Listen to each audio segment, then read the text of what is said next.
Previously on MasterChef, a team challenge took the home cooks to new heights. Keep it up, guys. Running one of the country's finest restaurants where the competition reached the boiling point. There's nothing coming out. Start again. The whole round. Got it, Chef. Of course, the whole table. When the red team was declared the winner, the blue team headed to a pressure test. Calamari. Where Bree was sent home for the second time this season. Take your apron off. Tonight, the judges welcome some very special guests. Our sons. As the heirs to the MasterChef throne, How about some ketchup? Peanut butter. take charge of the mystery box. Do you have a boyfriend? I do have a boyfriend. And then it's a showdown for a spot in the Final Four What's the matter with you? I'm in big trouble. with an astonishing result. In the history of this competition, this is the most difficult decision we've ever had to make.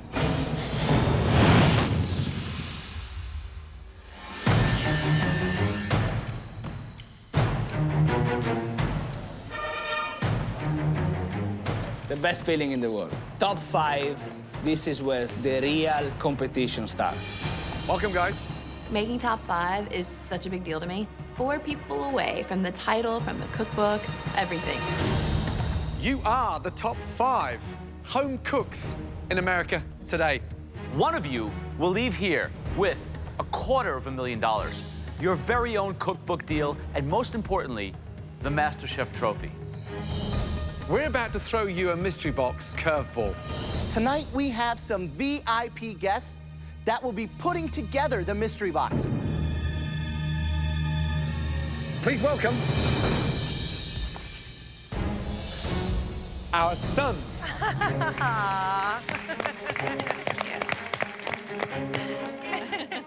The boys are cute, I'm not gonna lie. Gordon's son is adorable. He's a perfect little carbon copy of Gordon. It's crazy. I see 3 judges standing there. It looks like I'm drunk. We have the judges 45 years ago. This is my 11-year-old son, Ethan. He's vocal and direct, just like me. And then Miles, age 13. He's my eldest son. This handsome little dude is Conrad. He's only 2.5, but already has an exceptional palate and deconstructs his hot dogs with finesse. And this is my son, Jack. He's 13, single, and an excellent cook, and he loves great food. For tonight's Mystery Box Challenge, we are giving our kids that mystery box and sending them into the pantry to fill it with 15 items of their choosing. With those ingredients and your limited staple pantry box, you'll have just 60 minutes to create us a restaurant-quality, delicious dish. Not a dish for our kids. You're cooking for us. Understood? Whoever wins this challenge will get a huge advantage in the elimination challenge. Boys, your time in the pantry starts now. Off you go.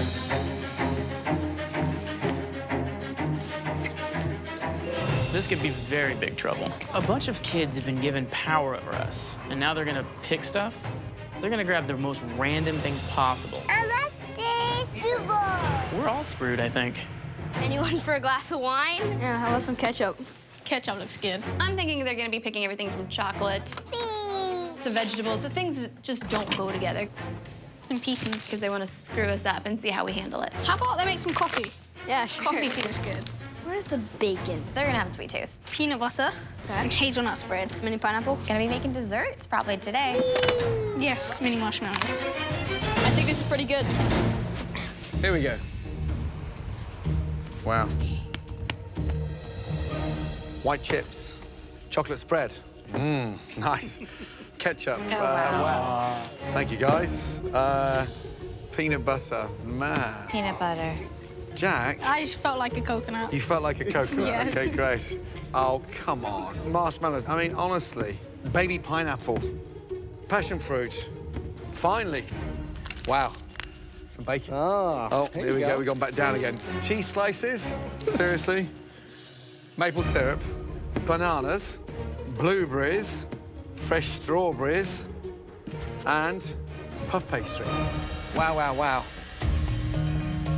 They want it to be a gourmet, restaurant-quality dish. And how are we gonna do that with rainbow marshmallows and little squares of sliced cheese? Thank you. Can't wait. Let me remind you, We want a restaurant quality dish. Tonight, we expect you to show us that you can cook a MasterChef caliber dish with anything. Remember, you're not cooking for these guys, you're cooking for us. Your 60 minutes starts now.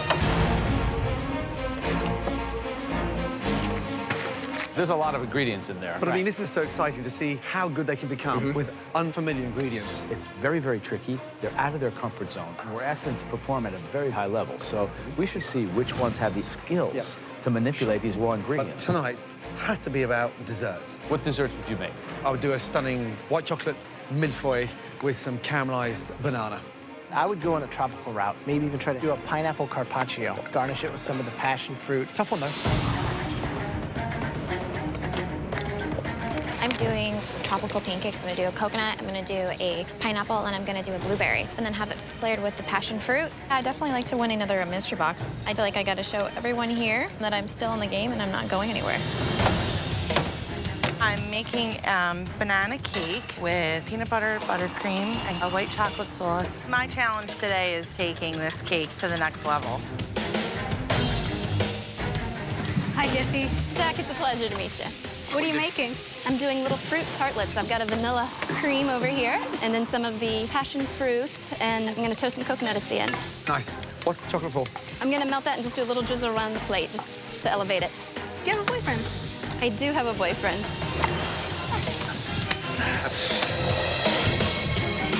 Cocobello! Luca, what are you cooking? I'm making pineapple and white chocolate Napoleon. I'm gonna try to make a little sauce with the passion fruit. Like the Good. idea? Yeah. Where are you from? I live in New York. We're neighbors, right? Do you have any kids? I don't have any kids yet, but as soon as I win the shop, and I'm gonna start making kids. Good luck. Thank you, guys. Nice meeting Good you. luck. Nice meeting you, too. James, how you doing? I'm doing good, chef. What are you making? I am doing white chocolate passion fruit turnovers with a coconut whipped cream. So you a big fan of making desserts? Not particularly. I don't really care for sweets that much, but I'm going for something that's a little outside of my comfort zone. Right. So I'm going with flavors that I don't use a lot, like white chocolate and passion fruit, because I know acidity and white chocolate go beautiful together. Yeah, true. I don't think I'm going to get an advantage unless I pull something out that's unexpected for me. Good luck, James. Thank you, Good chef. And thank you, mini chef.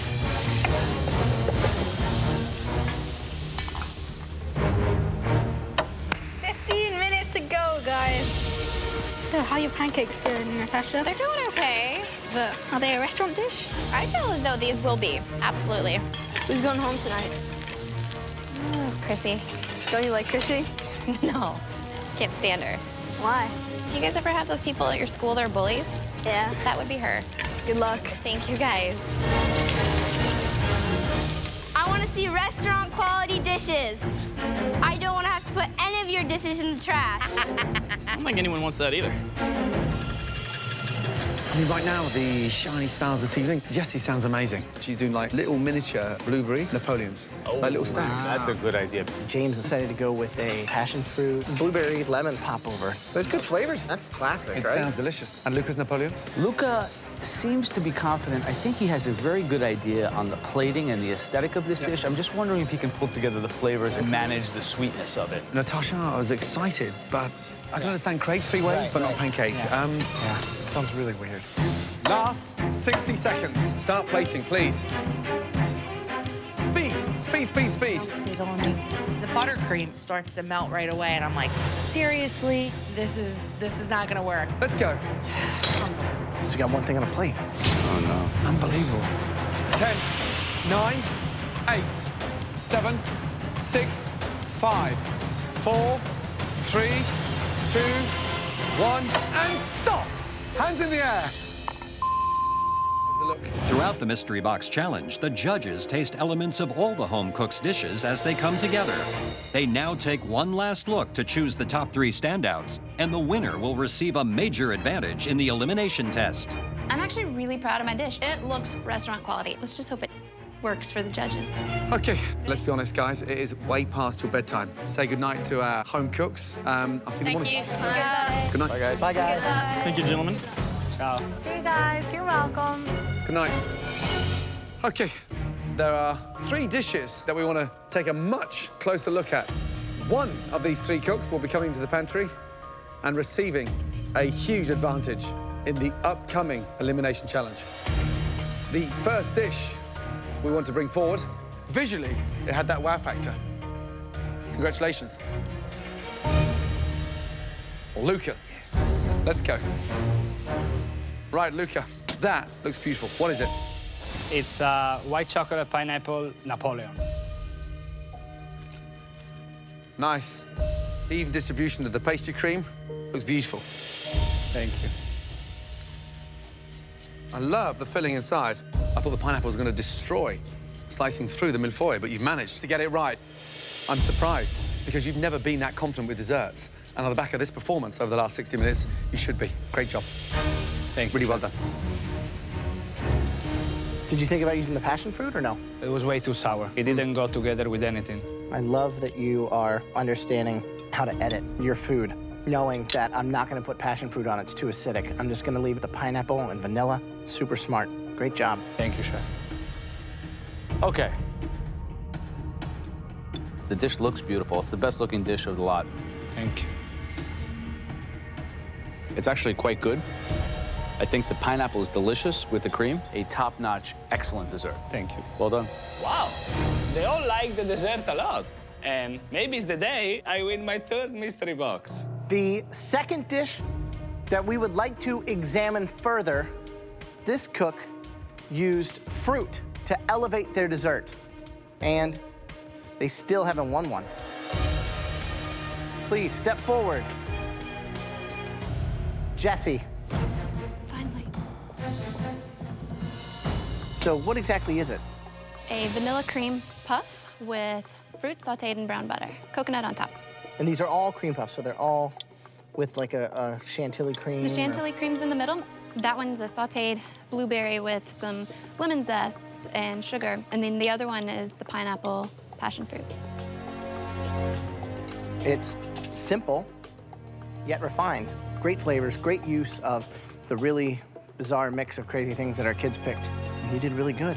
Proud of you. Thank you. Good job. The passion fruit gives it that level of fragrance. Chantilly's perfect. Nice blend with the pastry. Pastry cooked beautifully, so it's bloody delicious. What's starting to happen is that you're getting out of this comfort zone, and it seems like you're now prepared to take a risk. It's a really good effort. Good job. Well done. The third dish we want to look at, the elements we tasted made us really want to try the entire dish. Please step forward. James. Here you go, Joe. What's the thought process here? I'm not a big dessert person, but my favorite dessert are turnovers.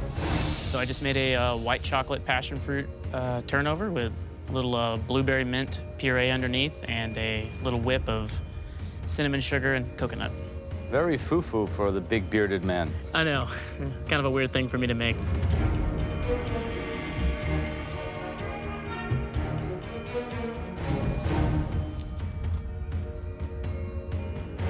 The flavors are good. The cookery's good. That's light, tasty. Nice use of a tricky mystery box. He's starting to take risks more. Kind of have to. Just thinking, who are the strongest bakers left in this competition? Chrissy and Natasha. Guess what? None of them made it up here. Well done. Thank you.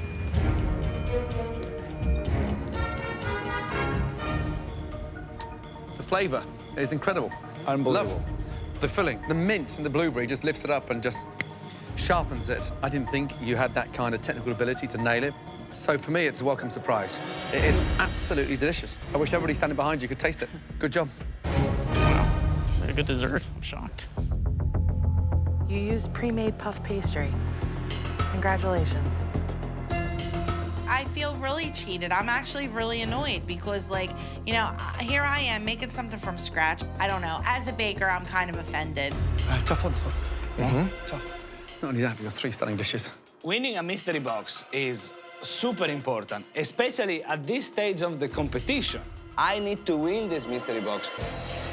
Okay, 3 of you, 3 stunning desserts. Sadly, only one of you can join us right now in the pantry and receive your huge advantage.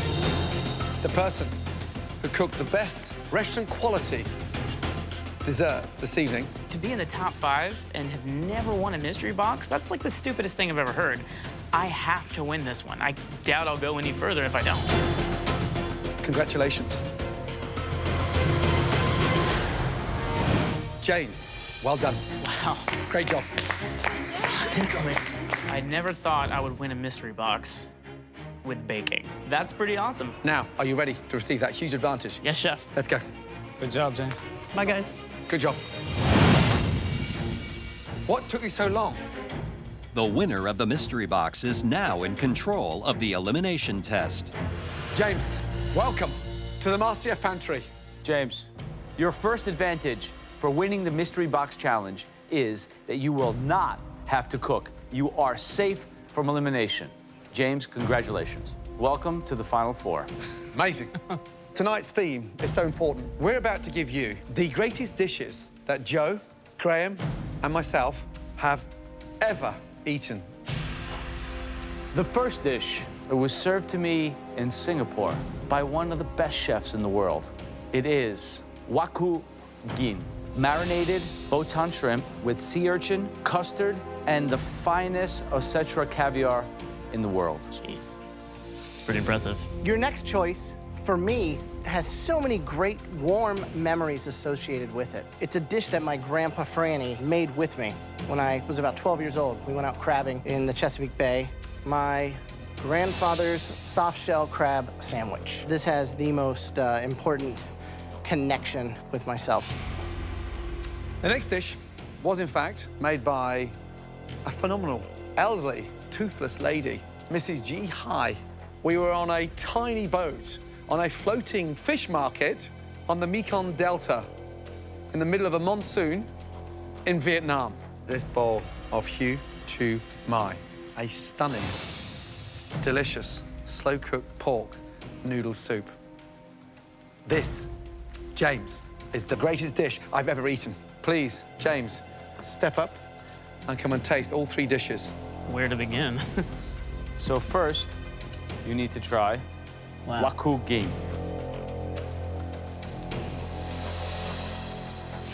I mean, the creaminess of the sea urchins marred with that amazing saltiness of that Osetra caviar. It's like a roller coaster. Now you can try this. The crab between two slices of bread is just incredible. Incredible. James, jump in. Absolutely. The broth is mind-blowing. It's like an assault of flavor right away. Remember, James, you're not having dinner. You're creating a strategy to win this competition. Oh, I am. What an amazing treat. For your second advantage, you will now get to choose which one of these three dishes everybody out there will have to replicate. Who's the biggest target? I think out of everybody, I think Luca's my prime candidate. Which dish are you going to give to all four of your fellow competitors? I choose.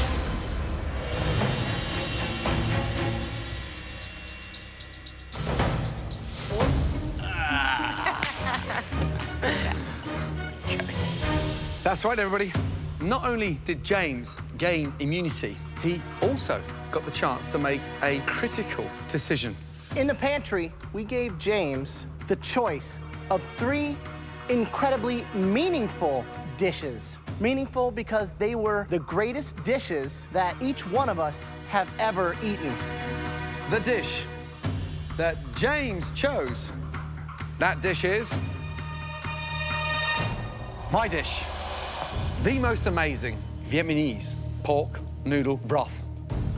It's got the most ingredients. It's the most complex. The broth is insane. Layering the flavors is going to be insane. I don't think anyone's going to replicate this thing. Before you head into that pantry, I'd like all four of you to come up here and sample this incredible broth. There you go. Dive in.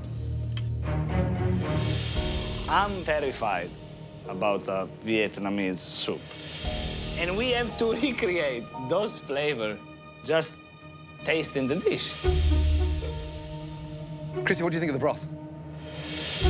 I have no idea, you know, what these flavors are that I'm tasting. I'm in big trouble. Trying the soup, you have to use your palate to the extreme to figure out what spice is in there. If you forget one thing, you could be screwed. Excited? Yes, chef. No. You want to go home? I don't know how to make Chrissy, this food. Just tasted it. use your brain. I You're a good am, cook. Figure but it out. I'm really nervous. Okay, you will all have 5 minutes in the pantry to gather everything you need to replicate this great dish. If you forget anything, as always, you can't go back. Make sure it's good, because I've been waiting years to relive that memory. Don't leave me disappointed. Your 75 minutes starts now. In the pantry, it's really a very tough moment because you need to go through your head, remembering the flavors that you felt in your mouth, and make sure that I can put these flavors together. So I'm in the pantry, and I noticed that everybody kind of has the same things in their basket. So I felt like I cheated on a test in high school or something, but I have to. I got to keep myself alive. Nice. Wow, good.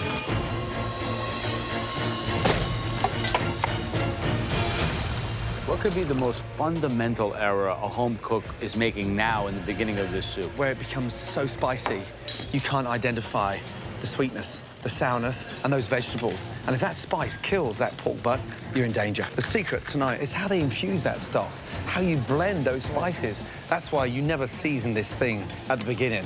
It's done through moments. The minute you ignore it for 15 minutes, you've got a completely different profile.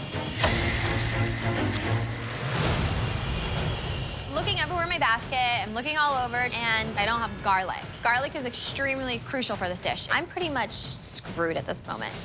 I know that Luca has garlic looking behind me, but we don't care for each other one bit. He's my biggest rival. So, dare I ask him? Luca, can I use some garlic?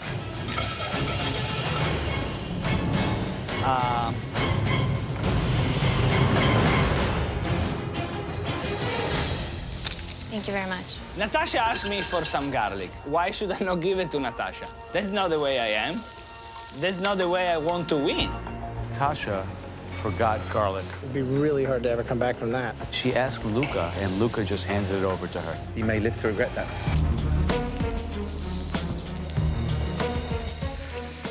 I know how to make soup. I've just never dealt with these flavors before, so I'm gonna do my best. I'm definitely not giving up. Someone's going home, and in a perfect world, Natasha would go home.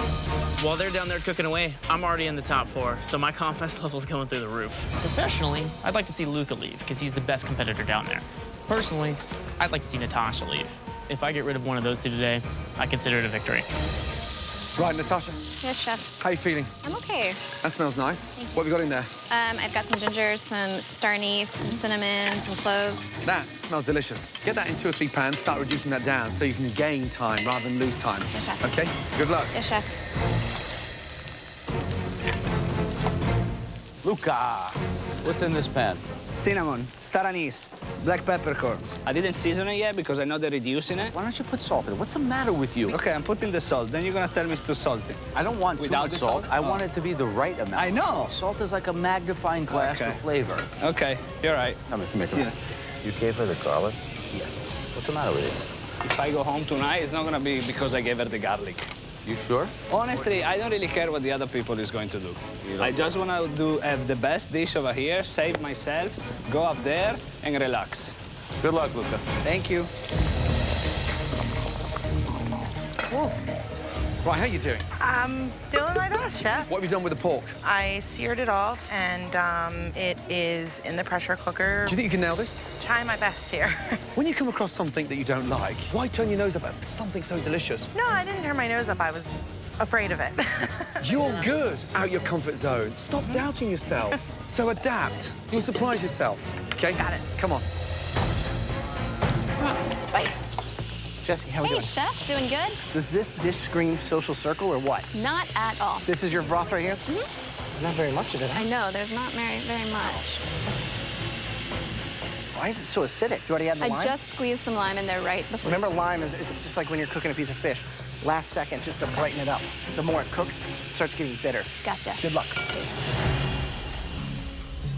smells incredible. Love that pork stock. I mean, it absolutely smells incredible. Some good dishes out there. Some very good dishes out there.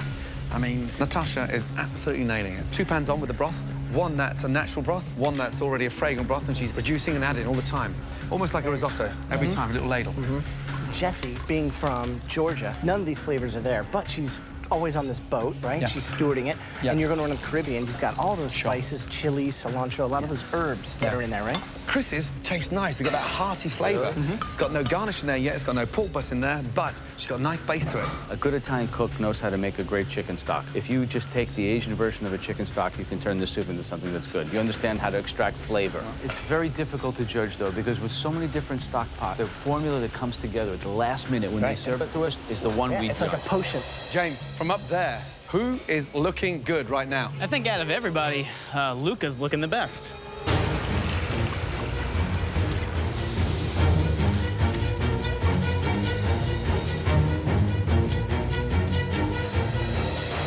Seconds to go, come on. Start assembling that amazing dish. Taste that broth before it goes in the bowl, guys.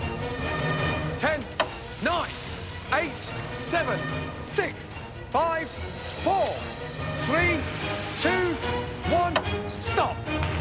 Hands in the air. Wow, that was a tough dish to replicate. Okay, first up, Natasha, let's go, please.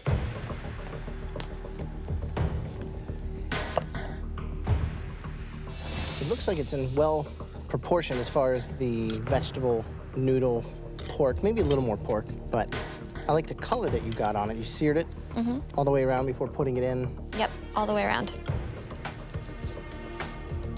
The broth is a little sweet for me.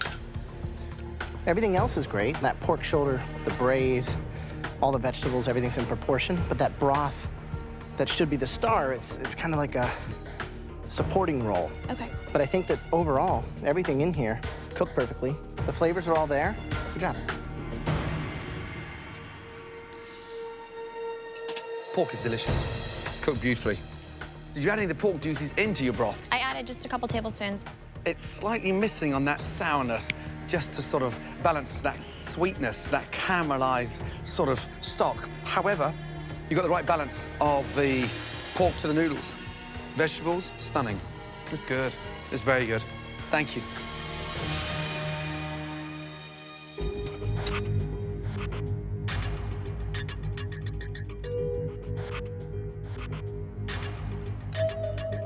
It has good depth of flavor, but did you not have any salt on your station? No, I did.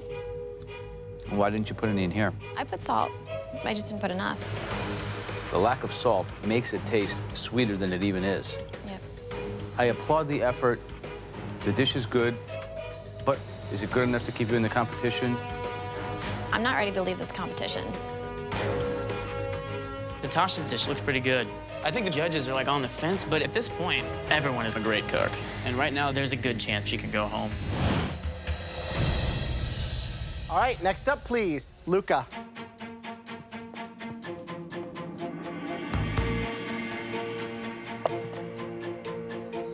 The color's incredible. Thank you.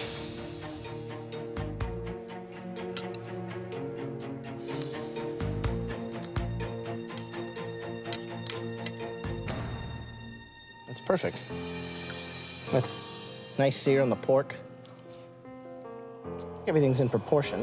The flavor, overall, it's got the heat from the chili, the underlying spice that you've toasted off there. And I love the herbaceous notes with basil kind of going throughout there. It's amazing to see how much you are learning and taking that and gaining confidence along the way. Thank you. And you're getting into a rhythm, and you're starting to temper it and kind of balance and taste and go, and you are in the zone. This is really good. This is a great dish. You should be really, really proud. Good job. Thank you.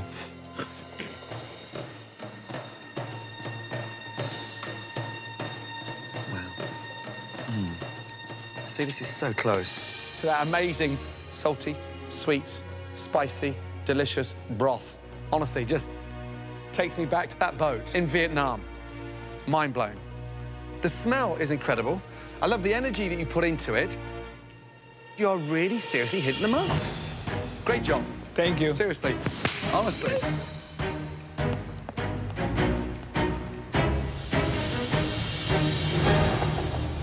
Next, we'd like to try Jessie, please. This looks like a beautiful soup. Thank you.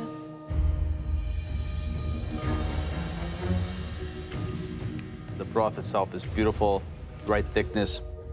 This has depth in spades. It's very complex, it's layered, it's really good. I did taste the soup that Gordon made, and in my opinion, this is very damn close to that soup.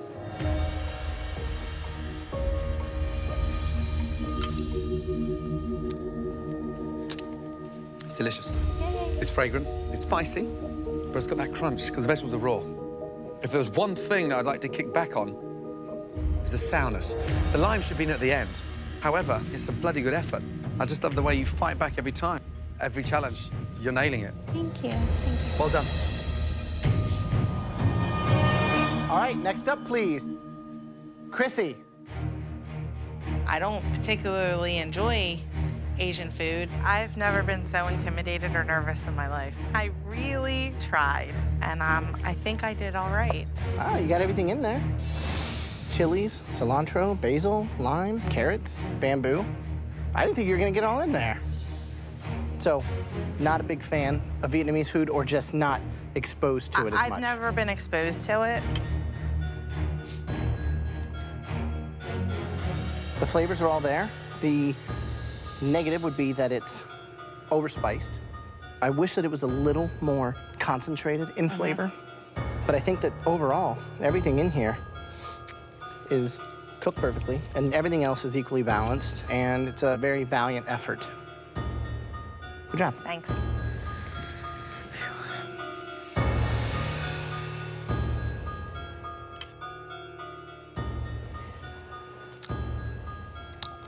It has a lot of heat.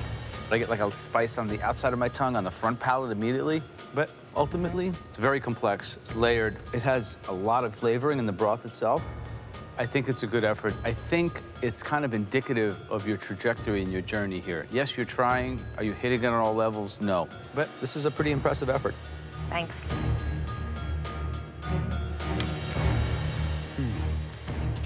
You know, too many noodles, slightly lighter in color, less fragrant than I would prefer, slightly too spicy, but the foundation's there. So, have you ever thought about the biggest problem in your cooking?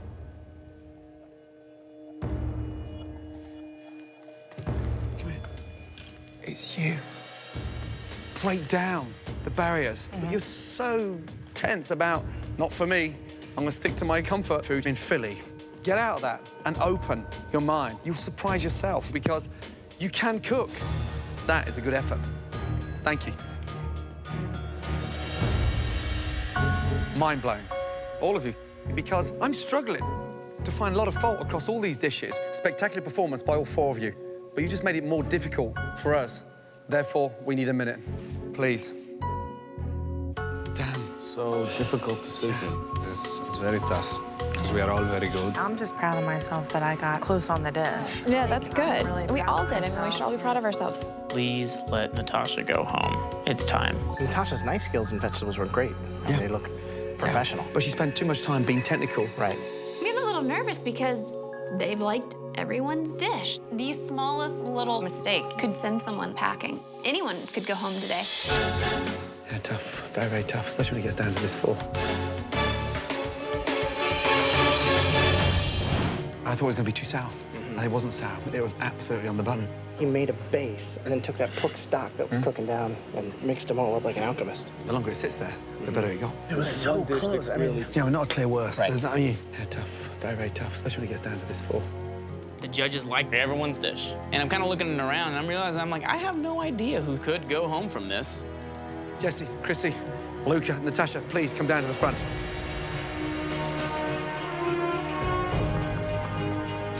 Jessie, Luca, please step forward. Both of you did an amazing job. Two very delicious dishes that were millimeters off the mark of what I experienced in Vietnam. We have to pick a winner.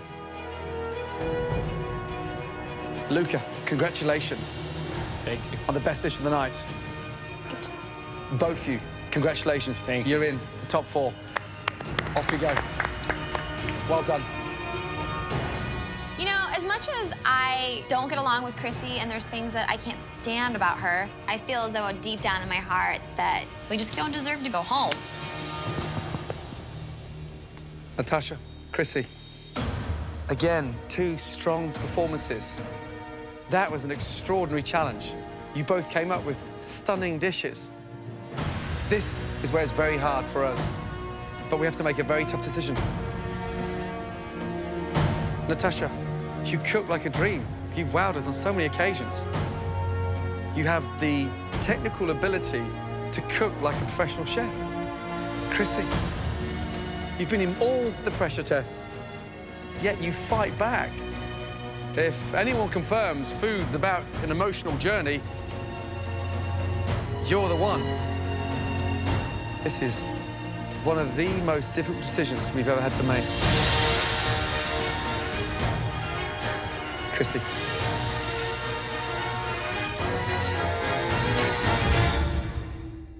You're going upstairs. You're safe. Please, join the rest. I'm sorry. Diego, guess for me.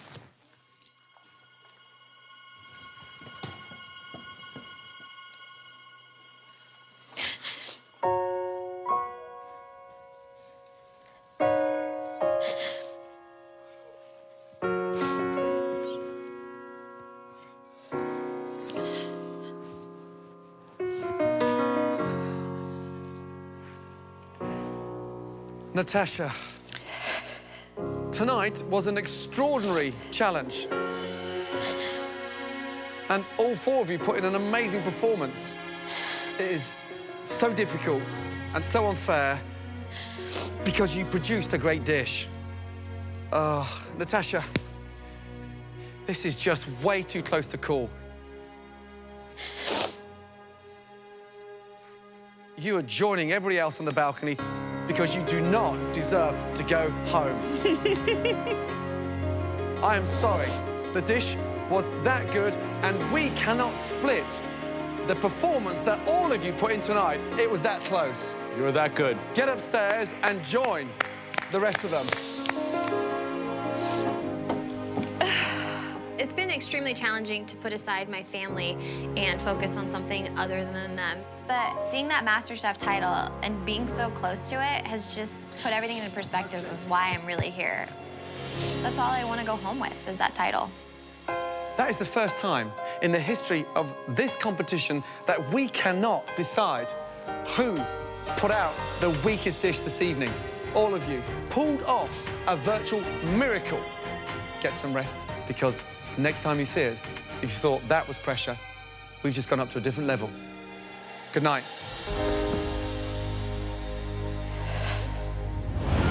Next time on MasterChef.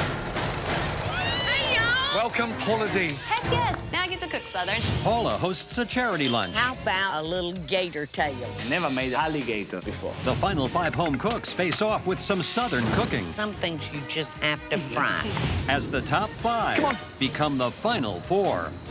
There is no more room for error. I need to step it up. The 2 winners are... No, hold on! 1 potato, 2 potato. It began with a nationwide search to find the best home cooks in America to compete in the biggest culinary competition in the world. Guided by 3 food giants. And only the very best made it into the MasterChef kitchen, where the culinary battle began. Hands on deck! Move your ass, come on! Red team! Your time is done. Now, only 5 remain. Natasha. You cook with such confidence. It's one of the best dishes I've ever tasted. James. That just explodes with flavor. Like your beard, you just keep growing. Jesse. You put soul into that dish. You're one to watch, let me tell you. Luca. We asked for a restaurant dish, you delivered it. And Chrissy. You're a force to be reckoned with because it tastes absolutely sublime. Thank you. But only one can win the title of MasterChef. Tonight, Welcome, Paula Dean. Heck yes, now I get to cook Southern. Paula Dean hosts a charity lunch as the top 5. Come on. Become the final 4. I need to step it up. The 2 winners are... No, hold on!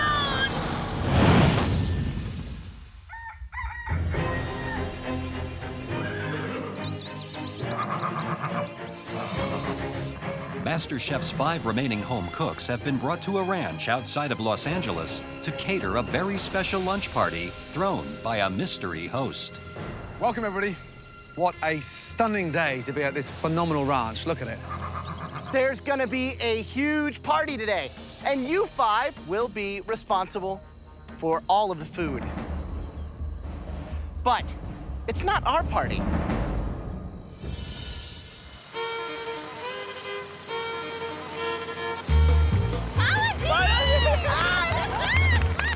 When I see Paula Dean, the first thing that comes in my head is Southern food. I'm Italian. What do I know about Southern food? Hey, guys! How you doing? Paula and I are both from Georgia, so I'm used to Southern food. Been around it my whole life. So I hope that gives me a leg up today. Are you ready to find out what you're gonna be doing today? Yes. Hop on the back, honey, and I'm gonna take y'all to the party. Never have I ever guessed I would be on the back of a tractor with Paula Dean driving it. Okay, guys, we're here. Who are we gonna cook for? We're in a big pasture. It's set up beautifully. Like, it could even be a small wedding. In past challenges, outside the MasterChef kitchen, you've always cooked in teams, right? The red team, blue team. In this challenge, as there are now 5 of you, you'll each be cooking on your own. Each one of you will be responsible for cooking and serving 1 table of 10 guests. I'm glad we're cooking alone. Put these aprons on. At this point, I'd rather cook by myself. I really don't want to deal with anyone else. In today's challenge, the final 5 will be catering a luncheon for 50 hard-working local charity volunteers. What I wanted to do, guys, was to throw a thank you luncheon for some of these dedicated volunteers. They give a lot of their time, and I want to make sure that they have a very special day today with some wonderful food. It's definitely important to make sure that every guest here has a fantastic meal. They volunteered their time. This is our time to thank them and show them we appreciate them. Paula has hand-picked 5 proteins that really celebrates the best of Southern cuisine. You will each have to cook 1 Southern-style protein along with at least 2 sides. It makes me nervous that we have to cook Southern style today. I'm nowhere near Southern style cooking. I was born in South Africa. My mom was born in Argentina, and my dad was born in Croatia. So I don't know it. Paula, what's on the menu? The first one is Kentucky chicken. Next one is Alabama pork chops, Georgia shrimp. Wow, delicious. Mississippi catfish, and how about a little gator tail? Luca, as the winner of the last challenge, you now get a huge advantage. You will now assign each contestant the protein you'd like them to have to work with. Okay, come over, young man. Right now, I have a huge advantage. I can decide for me the easiest protein and then target some of my contestants and put them in the pressure test. Luca, which one are you choosing for yourself? I'm cooking pork chops. Wow. Wow. Will you select your next protein to your fellow contestants? The 2 cooks that right now are the biggest competition are Natasha and Jessie. Alligator and catfish will be the 2 proteins that will put anybody in serious trouble today.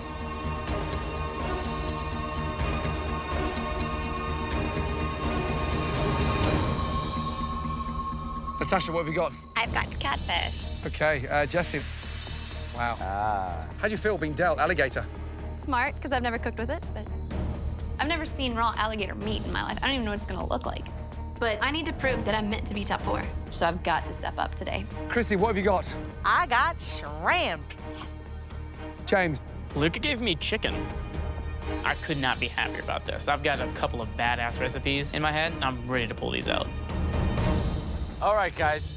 Paula will be picking the top 2 dishes, and those 2 home cooks will be safe from elimination in the next challenge.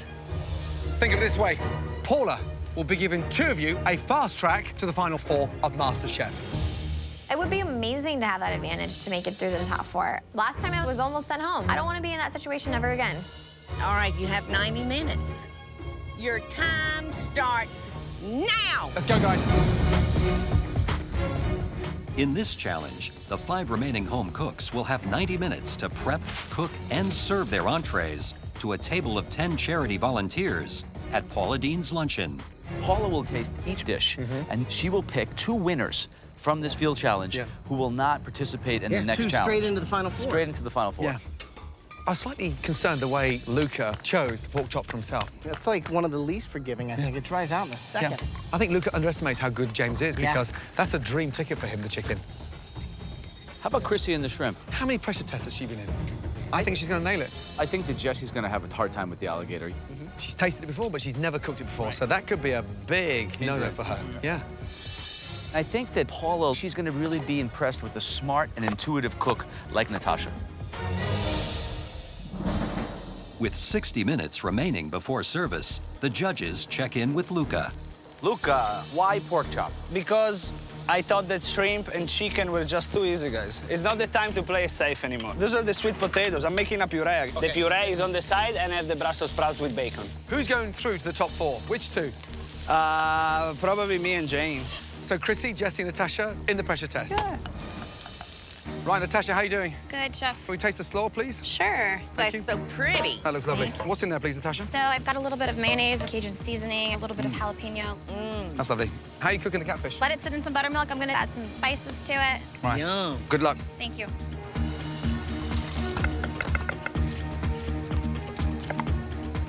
Chrissy.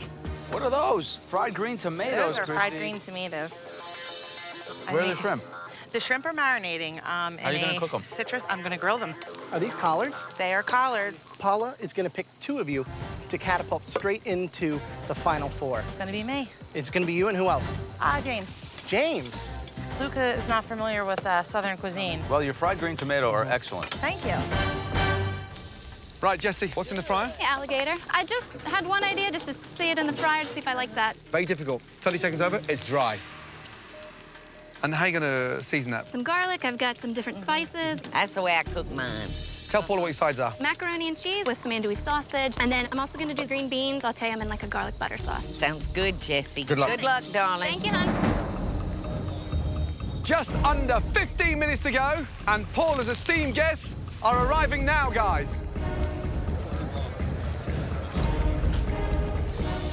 Right, James, explain the dish to Paula, please. I'm doing a bourbon barbecue, a glazed grilled chicken, braised black-eyed peas, and honey glazed carrots. It's delicious. Isn't it? Is that just one breast? Yeah, it's a big serving. I'm slightly concerned about that. That's going to take at least 20 minutes in the oven there, yeah? Please make sure you cook it properly, okay? The chicken breasts I have to work with are much larger than normal. So I'm a little worried if they're gonna get cooked in time. There's no more room for error. Just under 15 minutes to go. The charity volunteers for Paula Deen's Luncheon have arrived. In this challenge, each home cook is preparing a Southern-style dish to be served to a table of 10 guests. With under 15 minutes to go, James is worried that his chicken won't cook in time, but he's not the only one having problems. My fish is sticking a little bit right now. The reason why it's sticking is because of the buttermilk. Get a pan on, get them nice and hot, sit them in the pan, and put the pan in the oven, especially if it's sticking like that. Yeah? Come on the stove? Yeah, absolutely. Okay. I'm worried and I'm anxious. You know, once you take something off the heat and you put it on something else, you need to make sure that the fish is cooked through. It just throws you all off. 5 minutes to go. How many breasts of chicken have you got there, James? About 13, I think. I made a couple extra just in case. Is it cooked? No, it's definitely cooked. It's Not cooked. Can you pass me a knife, please? Sure.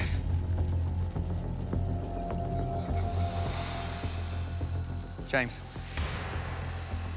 It's not fine, look, it's pink. Damn. Please, get them back in the oven rapidly. Yes, please. and turn that sucker on blast. Please.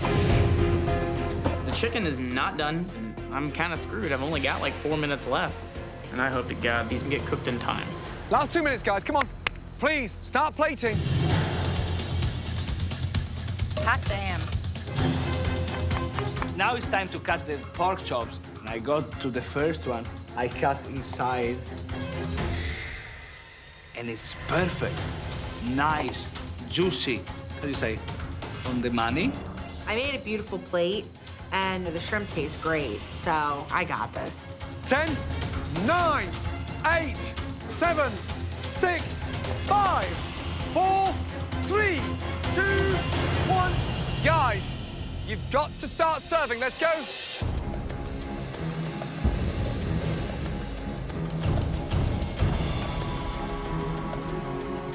Hey guys, how are ya? So much pressure because the top 2 dishes go straight into top 4. So I'm just praying I'm in the top 2. All right, we have some Cajun alligator with andouille mac and cheese and some garlic green beans. You guys enjoy. Allora, la signora prima, e voila. So this is a spiced rab pork chop. The Brussels sprouts are roasted with bacon, served with creamy mashed sweet potatoes. Buon appetito. Hi, guys. What you have before you is a citrus marinated grilled shrimp, collard green, and a classic fried green tomato. So enjoy, guys. Okay, hi guys. How we doing? Oh my gosh. Okay. Oh, great. So here we have a catfish. Basically got some good Cajun flavors in there. We have some potato au gratin with andouille sausage and then a slaw along with it. So enjoy it. Thank you. You're welcome. All right. Here you guys go. This is bourbon barbecue glazed bone-in chicken breast with braised black-eyed peas and honey glazed carrots. I hope you like it. Everything's at stake today. I am crossing every finger and every toe I have that they're all cooked through. All 5 home cooks have served their 10 entrees. Now, Paula and the MasterChef judges head out to get feedback from the guests. The top 2 dishes will automatically advance to the final 4. So what y'all think about the gator? I thought it was very good. It was tender, juicy, a little bit of heat to it. I think it is delicious. So how are the shrimp? The shrimp is very good. Yeah? Tomatoes really I think the good. tomato. Tell me about the tomato. Perfectly crispy, kind of chewy. Well, good. I'm glad you enjoyed it. So y'all got the pork chops. Yes. On a scale of 1 to 10, how would y'all rate this meal? 11. I know.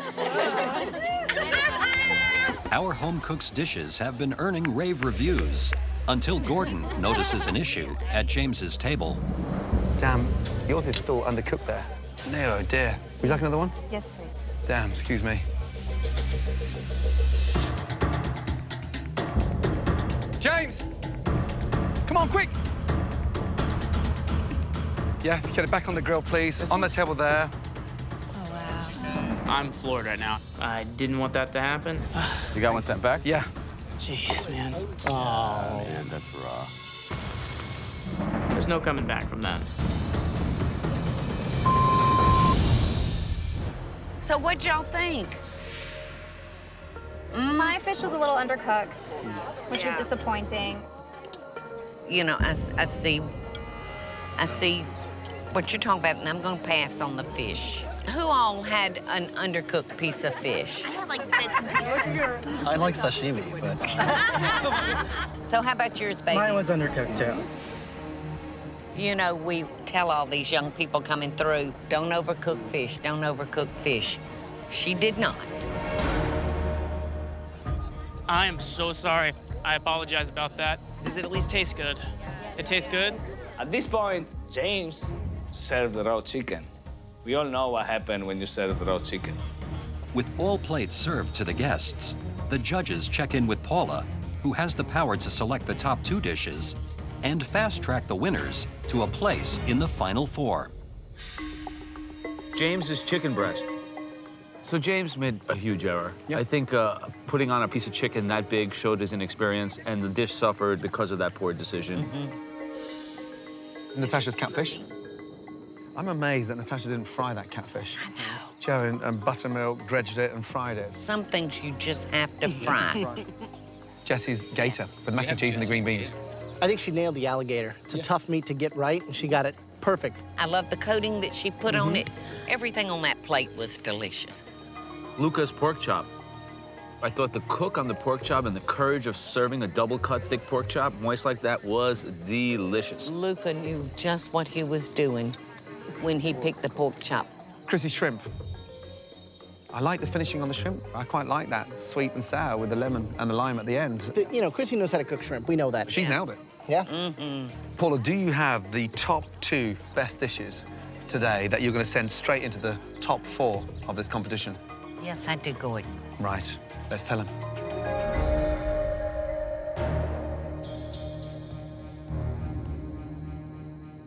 I'm very proud of my dish. If the meat is as good as I think it is, I did an amazing job, and I have a big chance. Ladies and gentlemen, first of all, I'd like to thank you all for making a special visit out here and being part of this amazing but very thoughtful lunch. Before we announce our top 2 dishes, a few words from our host. Paula, please. Thank you, Gordon. I would like to say thank you to all the contestants. Thank you for allowing me to be a part. So, without further ado, would you be so kind to tell us the 2 people that are going straight into the top 4 of MasterChef? I would be happy to. So the top 2 people that are going through today's competition on up the chain are you ready? Y'all ready? Please let him say my name. Please let him say my name. I've got to represent Georgia, so I think I want this one more than any other challenge. My dish looks the best presentation-wise. I think I'm gonna win today. The 2 winners today are Luca and Jesse!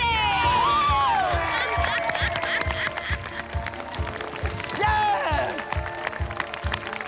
Well done. Please, both of you, come and help yourself to a well-deserved glass of champagne.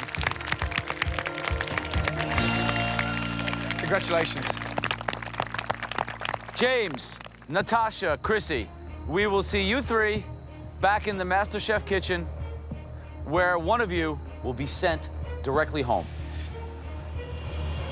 It scares me. I'm going up against the other 2 people that are still in the top 5.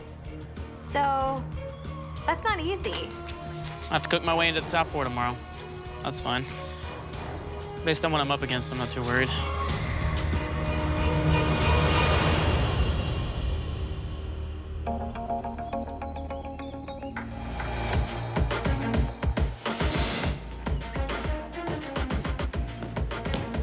Come on down, guys, please. Thank you.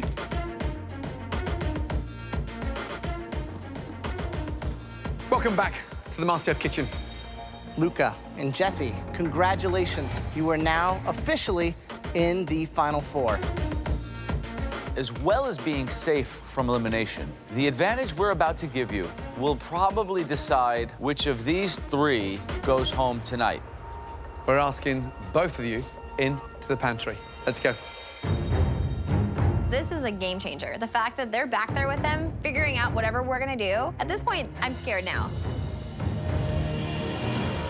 In a MasterChef first, we have 2 talented individuals making game-changing decisions that will impact what happens next for Chrissy, James, and Natasha. This is a big decision, and it's entirely your decision. Each of us own some very well-known restaurants, and each of those restaurants have some very famous dishes. As you can see, there are 3 dishes in front of us, and there are 3 competitors out there in the kitchen. It will be up to you 2 to decide together who has to cook which dish. Jesse, Luca, the first dish is one of the most popular appetizers that I first served in my 3 Michelin-star flagship restaurant, Gordon Ramsay in Chelsea, nearly 15 years ago. It is the most amazing seared scallop salad with delicious confit potatoes, dusted lightly with a touch of curry, and then laced with fresh Perrigo black truffles and an amazing truffle vinaigrette. this dish would cost $150 in my restaurant. The next dish is a main course from my Michelin-starred restaurant, Del Posto in New York City. It's an Italian classic. It's the world-renowned filet rossini. Yummy. A perfectly cooked filet perched on truffled polenta, topped with seared foie gras with a red wine sauce and Asian pear. The third and final dish is a dessert. This is a dish that helped get my eponymous restaurant, Graham Elliott, its second star from the Michelin Guide. It's an incredible, rich, decadent Greek yogurt panna cotta with stewed rhubarb and variations of honey. Seems simple, but there's a lot going on. So there you have it. And let's be honest, some of the finest restaurant dishes available anywhere in the world. Okay, please spend a few minutes discussing these decisions. Luke and I, we've got to agree, and we've got to be strategic about this. I feel like medium rare. And the filet, I think, are the easier ones. So The panna cotta is easy. I don't think so. but the decorating seems hard, and I think James would struggle with that because he plates really badly. James would go down. 100%. Now let's get that filet scallop right. We both agreed that the main target today will be Natasha. We're gonna throw another big battle to her, and let's see how it goes. It is now time to give us your decisions.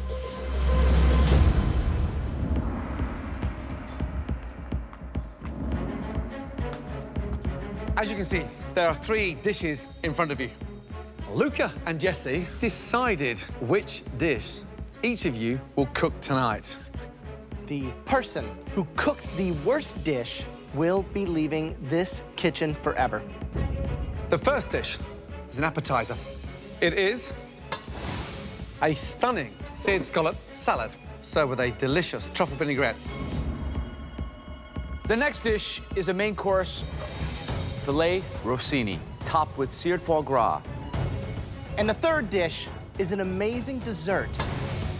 Greek yogurt panna cotta with stewed rhubarb and variations of honey. Luca, which individual tonight is going to have to replicate my appetizer? Natasha. I knew I was gonna get the most intricate dish. I knew it. They're not gonna make an easy task for me. Why would they? So I can be up there with them? Jesse, who did you both decide to recreate my filet entree? We are giving your dish to Chrissy. You know, like, I haven't been to fancy restaurants and I haven't tasted a lot of things. So I'm totally out of my element here. So that, of course, means, James, you will have to recreate my restaurant dessert. Well, I'm pretty sure this is a death sentence. Graham's dessert is like this ethereal, beautiful, cohesive dish. The little finessey plating stuff at the end, that's not really what I do. I'd be way more comfortable with the other 2. Okay, I'd like all 3 of you to come up and sample the dish that you'll be replicating. Let's go. Good. Well done. Thank you. You'll have 45 minutes to make us one of our classic restaurant dishes. Your 45 minutes starts now. Good luck. I'm gonna have to duplicate one of Gordon Ramsay's flagship restaurant dishes. I'm trying my best to remember everything that I saw and that I tasted. Granulated honey.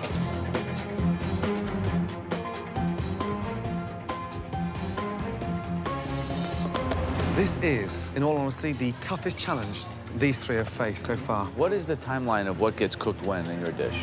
The biggest problem with my appetizer is the time management. You've got to get those potatoes on the confit hole. And then from there, get your truffle and vinaigrette done. Then get your scallops sliced. Cooking those scallops, you have to be on the money with those. Joe, what kind of mistakes can Chrissy, as a home cook, make on that tornado rossini? Polenta immediately right out of the gate. You have to season it properly, salt in the beginning. Then it also needs to be poured out and set, right? It has to set, it has to be seared in a pan. The next thing is to cook that steak properly, so you want to wait. You don't want to cook it too much in advance. Yep, and Graham, I mean, the jeopardy with the panna cotta, obviously the setting, but what's the first thing that James should get done? He needs to bloom his gelatin right away, warm up that yogurt and cream mixture so that he can incorporate that, make sure it's got the right amount of vanilla. As soon as it's setting, you start on your knife work. So he's got a lot of different timings that he has to do. Still too thin. I mean, if I was just making a standard panna cotta, this would be no big deal, but this is Graham Elliott's panna cotta, so I'm a little concerned. I'm feeling confident. I'm comfortable right now, actually. You know, not worry and stress out too much. This dish better get me to the top 4. This is definitely the biggest dish I ever cooked in my life. I just want everything to be perfect. You know, I'm in unfamiliar waters right here. Please, all 3 of you, speed up. Right, Natasha, how are you feeling? I'm okay, chef, right now. You're okay. Are you confident? At this point, you know, I just want to duplicate the best dish that I can, so I'm trying to stay confident. I don't want to fall down and not finish this. I have a large ego. I don't want to lose. You've got 30 minutes to get yourself in the top 4. You've now got 30 minutes to go. Come on, please. James, just put the panna cotta in the fridge. The panna cotta needs to go in the blast chiller. Just 30 minutes. I would have put the panna cotta in the blast chiller. That's what I was wondering, because 30 minutes isn't enough time to let it set. That's a big mistake. James is messing up all my plans. I want Natasha to go home, not James. 25 minutes gone. You've now all got 20 minutes to go. In tonight's pressure test, 3 home cooks must each replicate 1 dish from one of our judges' flagship restaurants. Natasha is making Gordon's appetizer. A stunning seared scallop salad served with a delicious truffle vinaigrette. Chrissy is cooking Joe's entree. Filet rossini, topped with seared foie gras. And James is handling Graham's dessert. Greek yogurt panna cotta with stewed rhubarb and variations of honey. Chrissy. Hi. This is a restaurant quality dish. Do you think that you're handicapped at this stage in the competition when we do all these restaurant challenges? You know, you don't go out to restaurants a lot, you can't afford to? It definitely is a disadvantage to me, you know, being the fact that, you know, I'm not familiar with that type of setting. Good luck.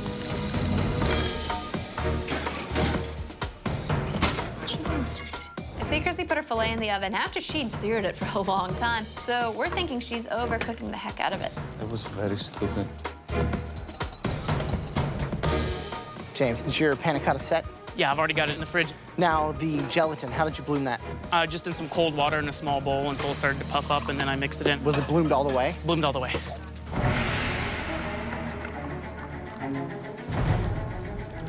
Who's in trouble? James, you know, doing his panna cotta. He didn't start in a blast chiller, just put it in the fridge. So I don't know if it's going to completely set. I'm worried about Chrissy. I think There's that... one thing I never put in the oven is a filet mignon. It's going to overcook within minutes.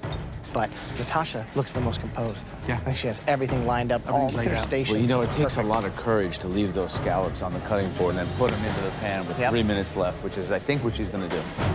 5 minutes to go, guys. Putting the scallops in with 5 minutes left. Perfect timing. Yep, nice smoking hot pan.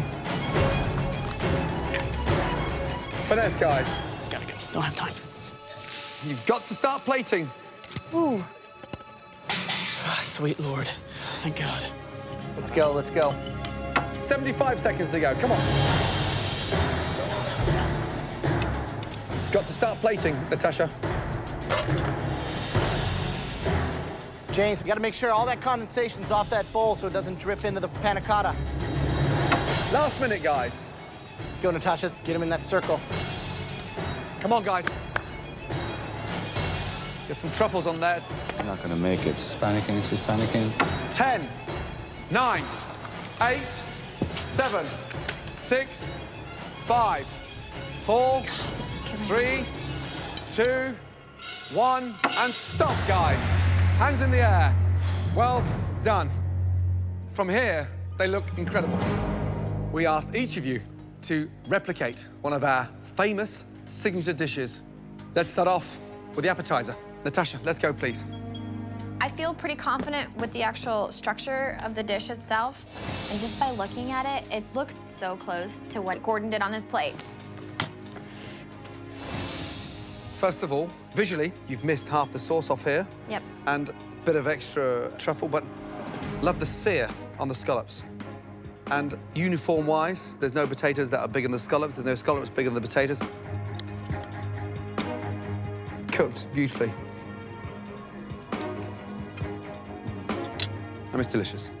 Scallops are sweet, crisp on the outside, the seasoning's right. It's definitely not perfect, but it's a bloody good effort. Great job. Thank you, chef. Well done.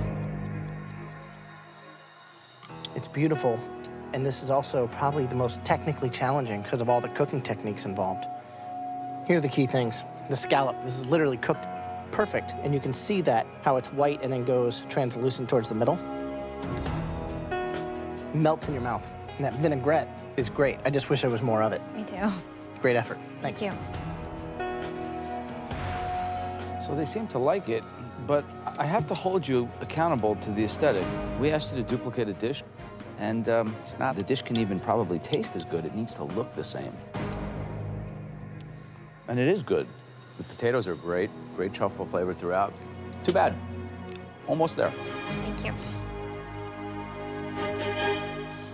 Okay, Chrissy, please. Chrissy's plate looked like Joe's dish, but I think she overcooked the filet mignon. It's exactly the dish. Beautiful job on the presentation. Very proud. Let's hope it tastes as good as it looks. So the first thing we have to see is if you cook the beef properly. How did you want it cooked? Medium rare.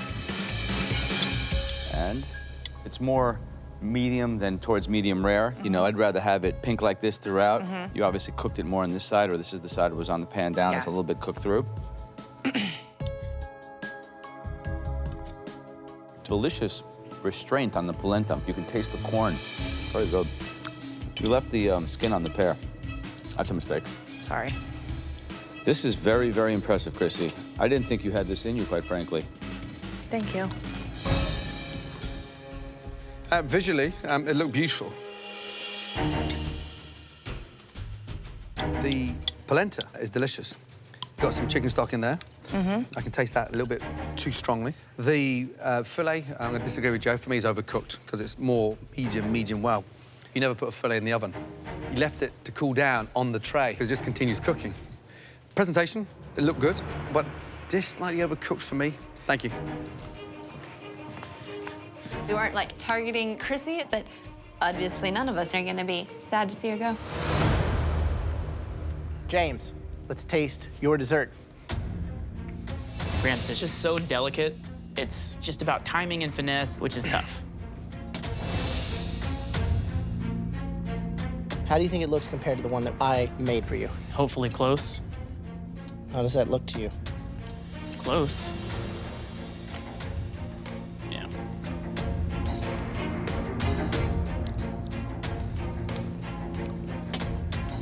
The rhubarb's cooked perfectly. Still has that texture.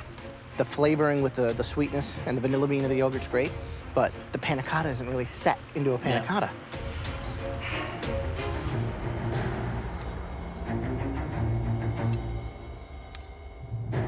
Yeah. Here's the thing. See, it tastes nice. Right balance.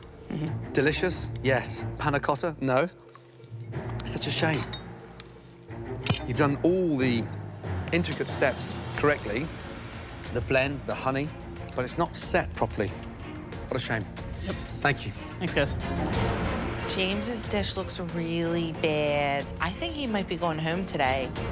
So it looks like I could be safe. I love it. It's tough. Tough. That was a hard challenge. A very hard challenge. Real hard. Listen, they've all got problems. My panna cotta didn't set. That was the main thing, so what am I supposed to do? I couldn't do anything. James, you know, tough. It tasted good, though. Didn't have all the components, but it tasted great. Well, I didn't do so hot either.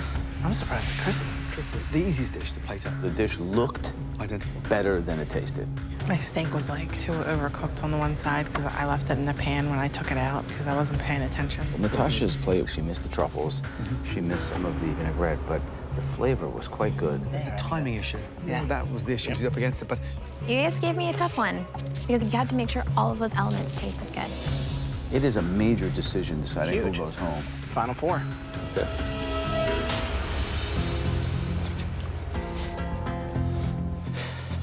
I know going into this judgment today that it's gonna be pretty tough.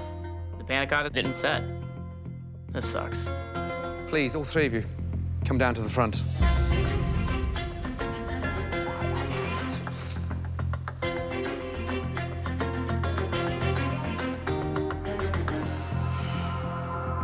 Getting amateur talented home cooks to match dishes that are in our flagship restaurants. It doesn't get any higher than that. So 3 phenomenal, talented home cooks stand before us. Unfortunately for one of you, it's the end of the road. The person leaving MasterChef tonight,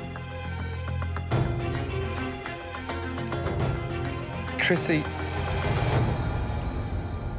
and Natasha, please say goodbye to James.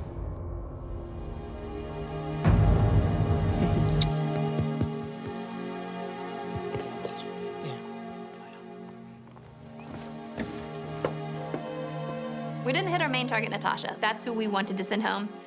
But we got James. That's a huge person out of the way. Wow, that was close, man. James, that was hard. Sorry you fell short with that panna cotta. Taste can only carry you so far, but the dish as a whole has to come together.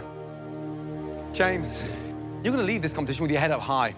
I want you to go back and marry that gorgeous girl and find a kitchen and get yourself in there. You're born to cook. You reached the top 5. You have got to follow that dream. You are a talented young man. Don't stop. Come and say goodbye, man. Thanks, guys. Thanks for the experience.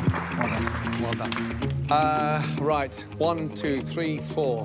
Who is going to win MasterChef? I think Luca's got it this year. Why Luca? He's the best student, and he's been on a roll lately, and I think that's going to take him all the way to the end. Listen, good luck with the wedding, okay? Best wishes. Put your apron on your bench. This has been the most incredibly challenging and rewarding things that I've done with my life, and I'm glad I did it. I got to learn things about food from 3 of the brightest minds in the culinary world. Couldn't be more grateful. A professional cook would be proud to put a dish together as good as this. Thank you. This competition has proven to me that my life is supposed to be about food. It's my destiny. So it's time for me to go home, get married, and then when I get back in the kitchen, I'll open my own restaurant. I'm gonna do it all. Love you, bud. I'm going home a stronger cook, a stronger person, and with much more drive to get the things I want in life. Next time on MasterChef, the final 4 go to war. I am not comfortable doing the crepes. So you gotta pick something you can cook. What the did you just say to me, bitch? In the most explosive episode in MasterChef history. It's war. I'm gonna take this hot pan and smash it in her face. Chrissy's wrath Not one of them will look at me. sends tremors through the entire competition. I would like to go 5 miles away. I want to send this cow home. 1 potato, 2 potato. Previously on MasterChef. Paula Dean challenged the top 5 to a good old Southern cookout. I'm gonna pass on the fish. When Luca and Jesse were crowned the winners, James, Chrissy, and Natasha were sent to a pressure test. This is the toughest challenge these 3 have faced. When James's panna cotta didn't hold up, it was the end of the road for him.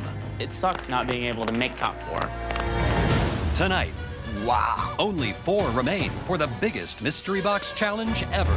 A restaurant-quality 3-course meal. And it's a fight to the finish. I am not comfortable doing the crepes. So you gotta pick something you can cook. What the did you just say to me, bitch? Right now, it's the most explosive episode in MasterChef history. It's war. I am gonna take this hot pan and smash it in her face. She needs to go.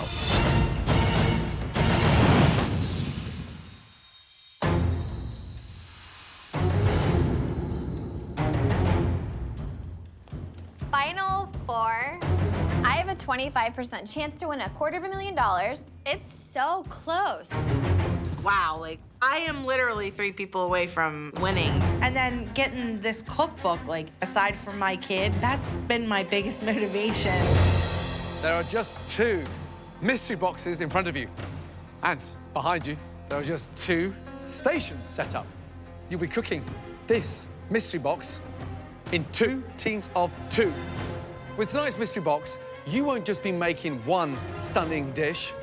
We want each team to prepare a composed, restaurant-quality, MasterChef-worthy 3-course meal featuring the ingredients in those boxes.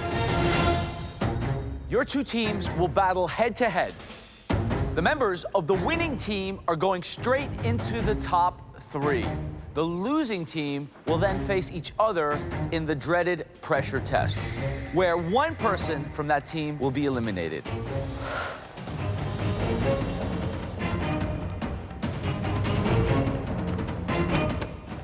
Seeing as this is a mystery box challenge, the person who will get first team pick is the home cook who has the most mystery box wins so far in this competition.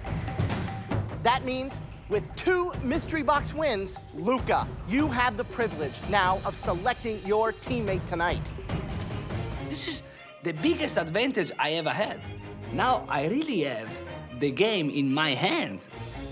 All right, Luca, who are you gonna pick? Of course, no brainer, I'm not gonna pick Chrissy. Jessie and Natasha are both very strong competitors, but me and Natasha in the past didn't get along that much. I pick Natasha. Natasha. We don't care for each other one bit. Natasha and I have this drive for success that it's gonna be very tough for those two to compete with us. Worst nightmare just happened right before my eyes. I'm stuck with the thing. She doesn't work with other people at all. Like, she has no concept of team. Please, both teams, take your boxes back to your stations to find out exactly what's in there. All right, let's see what we got here. Oh, wow. It's the most beautiful mystery box ever. This is like a chef's dream.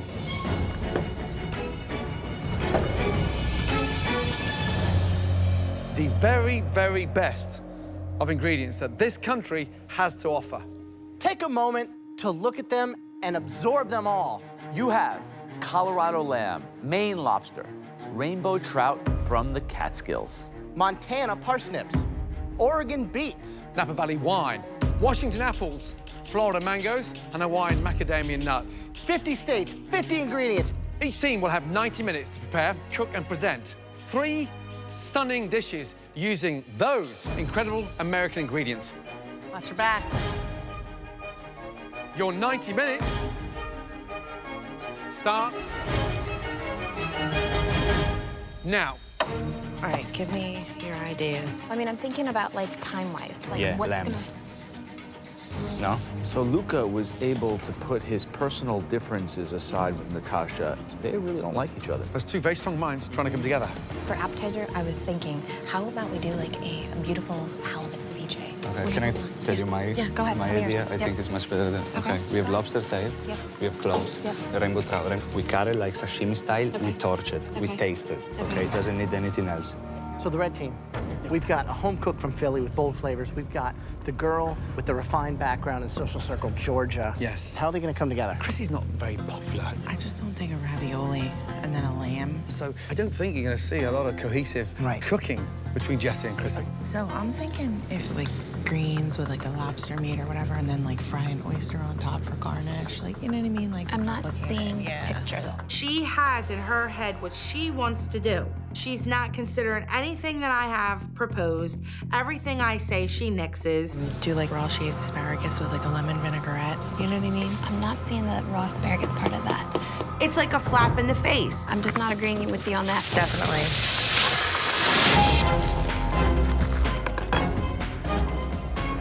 Right, blue team. Yes, chef. Tell me the menu. So we are gonna do a seafood medley salad. A seafood medley salad. Sounds like the 80s. No, seafood salad. A seafood A salad. seafood salad.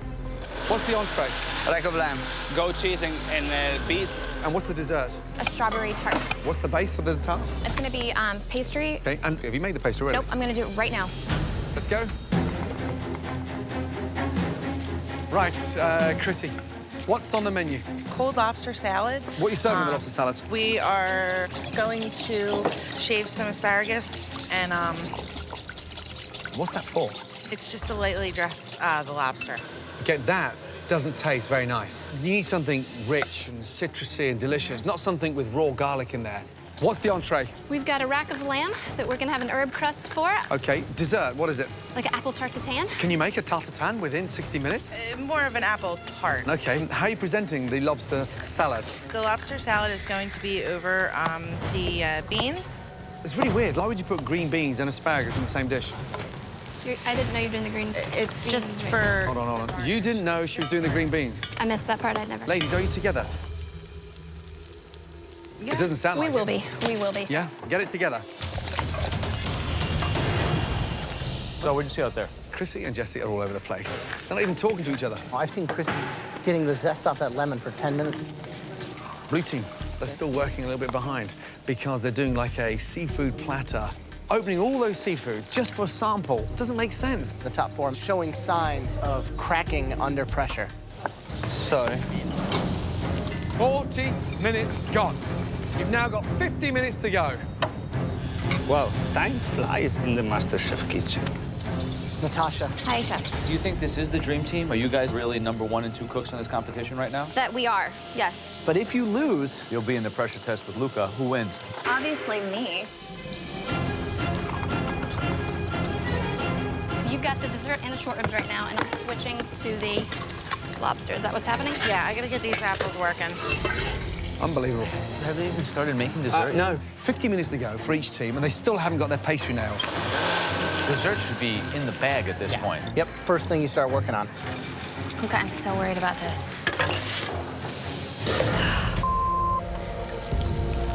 Luca, it broke. I'm gonna just make a crumble. We're gonna have to do it. Okay. Will you handle the dessert, please? I'm begging you. Is the crust done? It's right there. It's ready to be baked.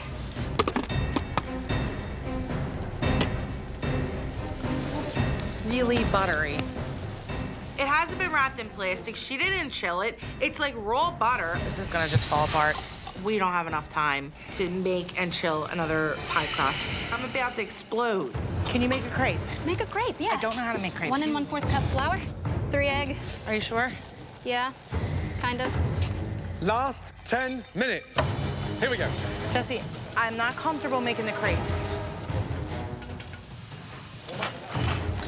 Jessie, it's just sticking. I've never made crepes. I'm not familiar with them. Last 10 minutes. Jessie, I'm not comfortable making the crepes. It's just sticking. Jessie, I am not comfortable doing the crepes. Babe, you abandoned me on the lobster, so you gotta pick something you can cook.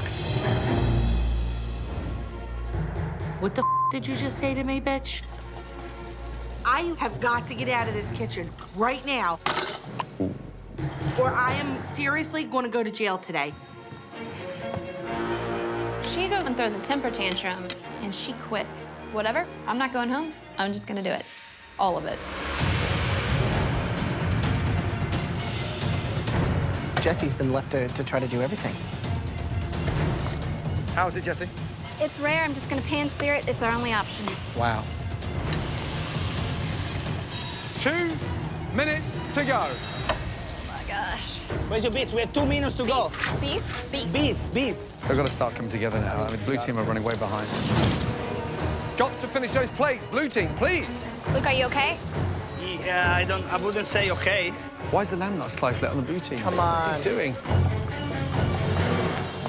My kid has never seen me give up, and I'm not about to do it now. I got to go back in there. I got to get something on the plate. Embarrassing. I will see your ass in the pressure test. I'll kick her ass later, but now's not the time. I start to make a chantilly cream. I grab a ring mold. I put these apples in it. Then I toast off the macadamia nuts. At least it's something. 30 seconds to go. Come on. Bring the beets if you have time. What do you need? The beets? Which ones? The beets. Where do you want them? On the plate. Got it. 30 seconds to go. Oh my gosh. Got it, Luca. I have to finish that dessert. 10, 9, 8, 7, 6, 5, 4, 3, 2, 1, and stop.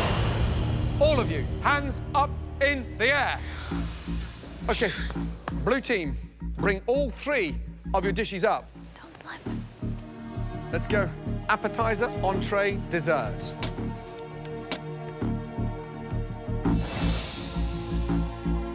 So tell me what the dish is.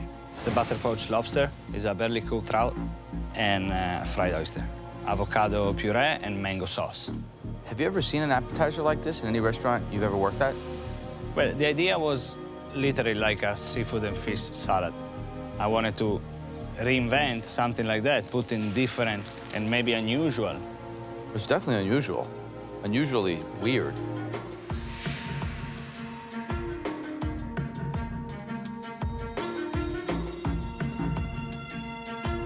Yeah, lobster is very good, and the mango sauce is good. The blowtorch on the trout, where have you seen that technique used before? Sushi. You know what? The trout might be better than the lobster. That was an excellent idea. You could have put that trout on some arugula with mangoes in it, with a nice little vinaigrette. It would have been delicious. It could have been great. I mean, it's very good. It could have been great. Natasha, describe the entree, please. Rack of lamb, bajou with some red wine, parsnip puree, and then we've got some roasted beets as well with it.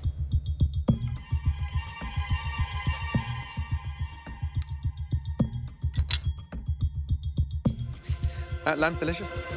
Puree is exceptional. Smooth, velvety. Plating, slightly sloppy.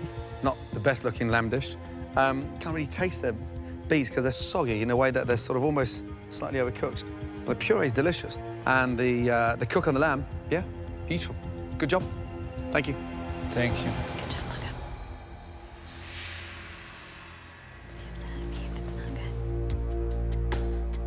Luca. Interesting.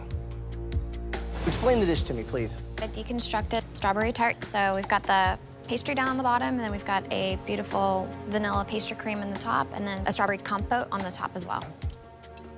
Was that what was gonna be the crust? It was going to, yes. What was wrong with it? Was it? It's just falling apart. You know, I didn't put the egg wash on it after I'd put it in to hold it and bind it together, so that was my own fault. It's a little thick. Yep. It's not like a real creamy kind of deal. I know you're running short on time. Flavors are there, but obviously kind of like the appetizer where each individual thing on its own better than the sum of its parts. I let myself down and I let Luca down. It's embarrassing on my part. It really is. Red team, please, Chrissy and Jesse, bring all three of your dishes. Thank you.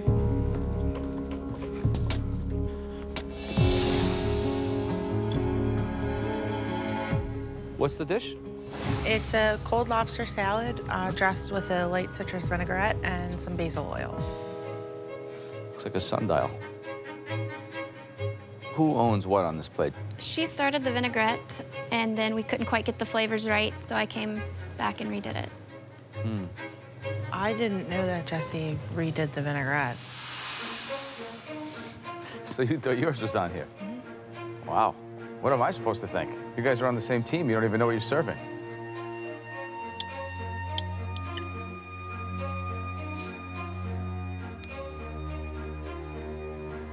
I quite like this dish. I think it probably needs one more thing. You know, instead of this ugly thing, I would have maybe put like some chopped mangoes or a little citrus salad. I mean, it's very good. I mean, this is a dish, an impressive restaurant dish. You know, it's missing one thing. But I really like it, and I think it tastes great. Thank you. Okay, Jesse, describe the lamb, please. An herbed rack of lamb on top of Swiss chard with a red wine jus, roasted yellow and red beets.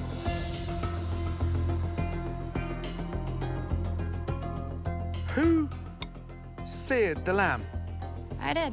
All the fat's bright white, almost like you've cooked it for 3 or 4 minutes whole, and then I saw you chopping the cutlets off and then flash frying them in the pan. Right, I put it in whole and ran out of time. We didn't have time to cook it. The lamb was not cooked properly, in my opinion. Chrissy, why do you always let other members in your team take over and then say nothing, but then throw them under the bus when it comes to taking responsibility? I'm embarrassed because this reflects on me as well. You guys weren't even talking. I was so angry and frustrated at Did that you give point. up? I was losing my temper really badly. So you walked out? I had to go and take 5 minutes and calm myself down. So when she shut down the parts of the lamb dish that she was gonna do, like the greens and stuff, I did because you weren't there. She comes back throwing and breaking plates, so I thought she gave up. I thought that the lamb was in the oven the whole time. I thought that she crusted it and it was in the oven. I had no idea that the lamb wasn't even cooked. At the rate we were going, if I'd left her to do what she said she was gonna do, nothing would be on there. Whatever. And I had to finish the beets, I had to do the greens, I had to make the jus, I made the stock, I made the lamb, I made the crab salad. Jessie was literally cooking for herself today. Everything that I suggested, it was just like, no, no, no, I don't like that. Guess what, honey? You want to run the ship, you run the ship, and you can sink it. Because you know what? Tomorrow, I'm just going to whoop your ass in the pressure test. I mean, the fact that you rallied round and got that lamb back in the pan, whose idea was that? I did that. Okay, good, because that's nailed. That's cooked beautifully. Here's the thing, after all that turmoil, the actual lamb tastes delicious. I mean, I'm not expecting you to love each other, but as individuals, you're two very talented ladies. Unfortunately, tonight, it's like you didn't turn up. All right, walk me through it. Well, it was supposed to be an apple tart, but there was just no way to make another crust in that time. I think that you did the best with what you could do. They're cooked well, they're seasoned well. It's not what we would have loved to have seen. Super far from being a restaurant quality dessert, but good effort.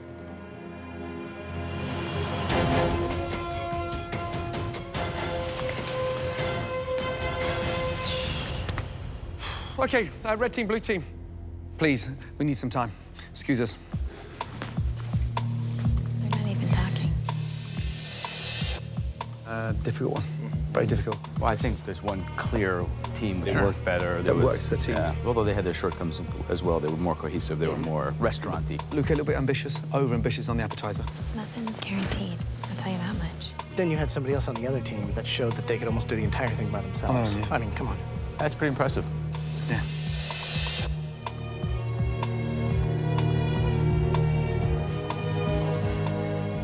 For one team tonight, you're guaranteed a top 3 spots in the biggest culinary competition anywhere. The winning team tonight, the team that will be safe from elimination. Congratulations.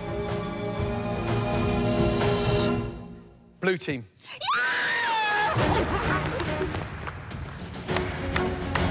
Congratulations. Top 3! I'm so close to a dream of become next American MasterChef. Really well done. Great team effort from the start to the end. And under no circumstances did any of you give up. Please, take your aprons off and head up to the gallery. Congratulations, you're now in the top 3. Well deserved. Good job, guys. Thank you. Now I hate you again. Jessie and Chrissy, you guys both know what this means. Tomorrow, you will battle head-to-head in a pressure test unlike any we have ever seen. Good night. I gotta go to another pressure test. And I'm just so angry. I'm so angry. Okay, this is getting real, eh?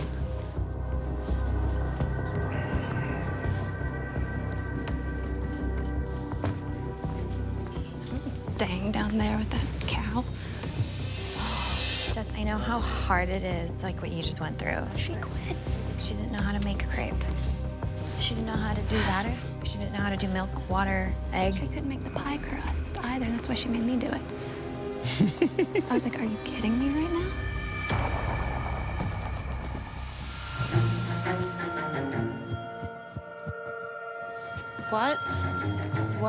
What happened? When? She what? You're talking about our parsnip We're talking about ours, like, Oh, that's not what I heard. So I thought I'd come up and listen. I would like to go 5 miles away because it's a bomb waiting to explode. Not one of them will look at me. I heard you. I heard you talking. Don't be a bitch. If you got something to say, say it. For the first time in my life, I'm excited about a pressure test because I'm excited to send this cow home. Honestly, it's war. The bitch needs to go. I want to kick her ass so bad. I'm coming for you, Jessie.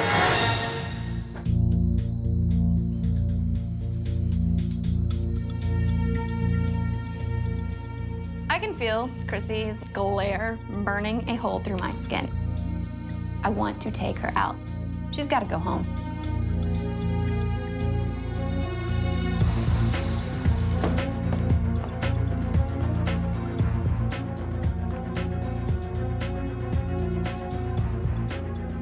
The last challenge was a MasterChef first, a team mystery box challenge. Blue team, you won that challenge, and you're both now safe. Jesse, Chrissy, are you two ready to find out what you will have to cook in this culinary cage fight? Tonight, you will have to perfect a world-class dessert. We are talking about chocolate mousse. Pure, edible decadence.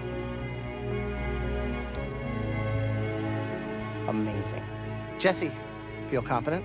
I do. I'm actually excited. It's chocolate mousse. One more thing. I love chocolate mousse, but it isn't my favorite chocolate dessert. I prefer something a little more refined. Chocolate molten lava cake. There's nothing better than cutting into this moist, delicious cake. It's a MasterChef classic and one of my favorites. Unfortunately for you, I have a different favorite chocolate dessert. It is the most fearsome dessert in the whole world.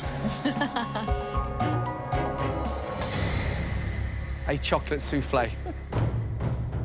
This dessert is the most difficult to make out all three. Absolutely delicious. I want a chocolate souffle from heaven. You will have 75 minutes to make us 3 perfect chocolate desserts. All delivered at exactly the same time. Chrissy, any parting words for Jesse? She probably should have came in here with a helmet on. Jesse, anything to say to Chrissy? I love your idle threats. Jesse, Chrissy, please, head to your stations. Ladies, at your stations, you have everything you need. Whole cream, eggs, sugar, vanilla, butter, and of course, chocolate. Are you two ready? Yes. Your 75 minutes starts now.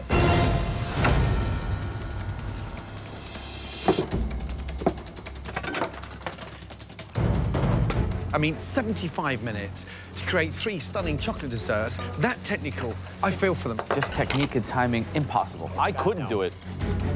Chrissy is a baker, you know, and she's a fighter, and she doesn't give up, usually. Chrissy might actually pull this off. Jessie is very organized, clean. She has a plan in her head. I put my money on Jessie. Is there any technique that they can use or any product that they can make that will extend from the mousse to the molten cake to the souffle? No. You've got to start off with that mousse, get that set. Yeah, you know, you're gonna be whipping up your cream, folding that in, your chocolate that's melted, and getting it set in the fridge. There's just so many different things that could make this go the wrong direction. Hers is kind of dense. Chrissy's more airy. Both the chocolate mousses in the fridge. That's the first monkey off their back. Now they've got to focus on the pastry cream and getting that chocolate molten lava cake. Come on. Right, Jessie, what's the one that you're most worried about? The souffle. Yours, of course, being so technical. I'm just worried about getting the interior part right. So you're confident you can take out Chrissy? Yes, I am. On a personal front, how much do you want to do that? She shouldn't have even been in top 10. She needs to go home tonight. Right, Chrissy, how do you think you can have the advantage over Jessie? I'm a better baker. But you gave up last night. I just couldn't work with somebody that was treating me the way she was. Can you take her down with these 3 desserts? Absolutely.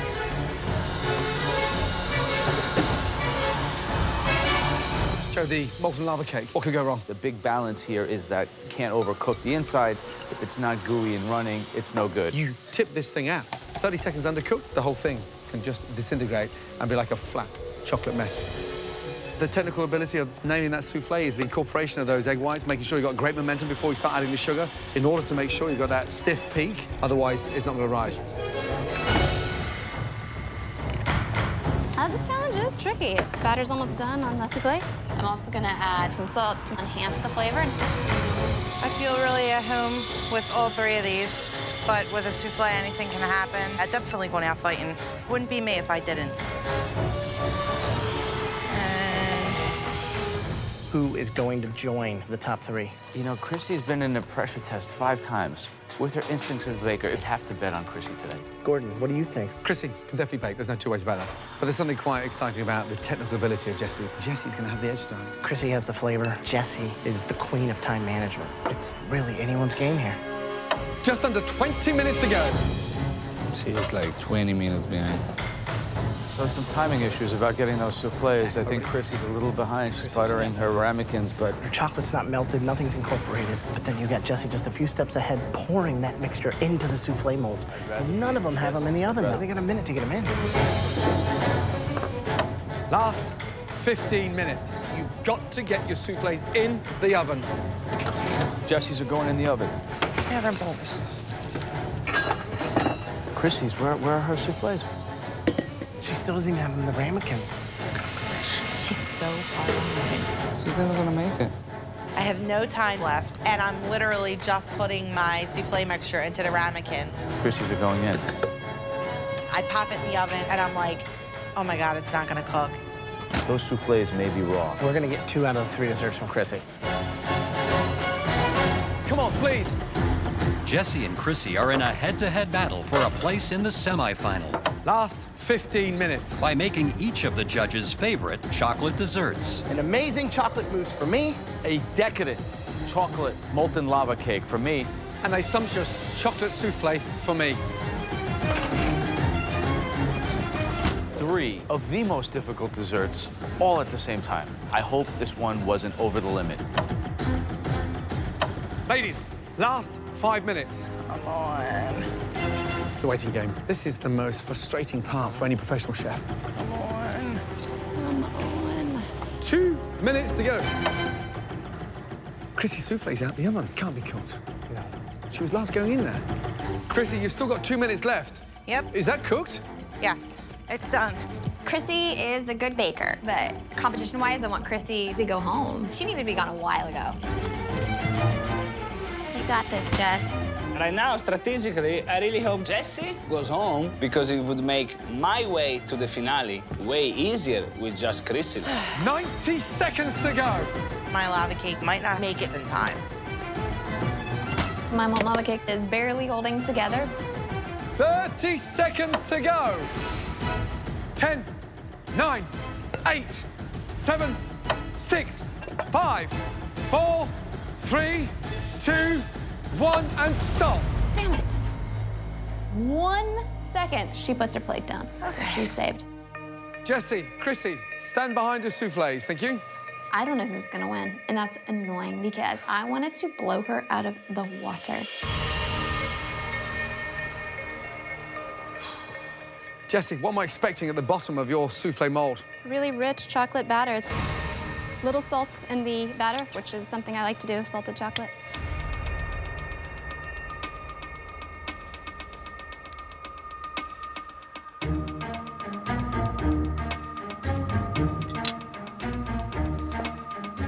Chrissy, what am I expecting at the bottom of the souffle? Hopefully it's not undercooked.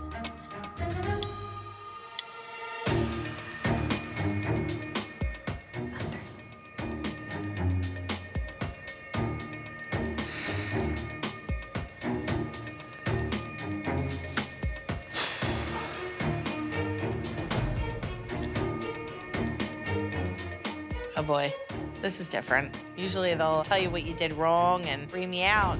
And he said nothing. And I'm like, okay, whose was better? Chrissy's is undercooked. It's raw. It needed 3 or 4 minutes in the oven. How's Jessie's? Jessie's is phenomenal. They have the balls to actually put salt in there and make a sort of salty chocolate caramel. really ball smart, and it paid off.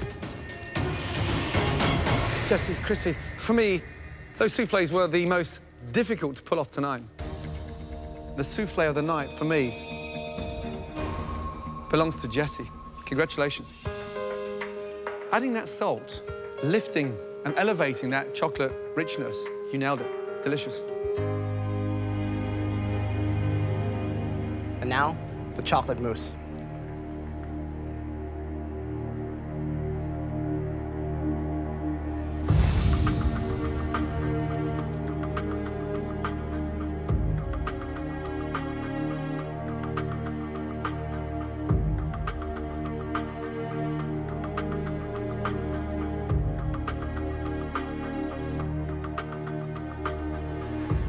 Chrissy, looking at the two, what do you think separates yours? I can tell mine's more airy than hers just by looking at it.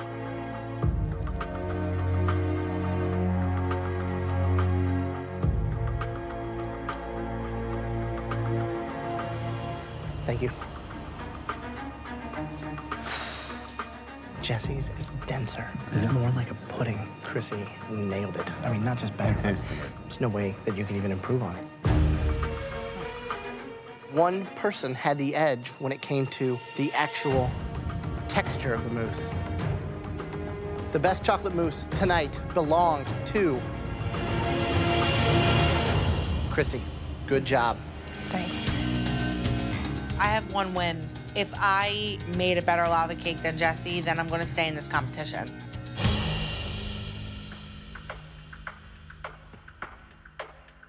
These are not quite what we were expecting.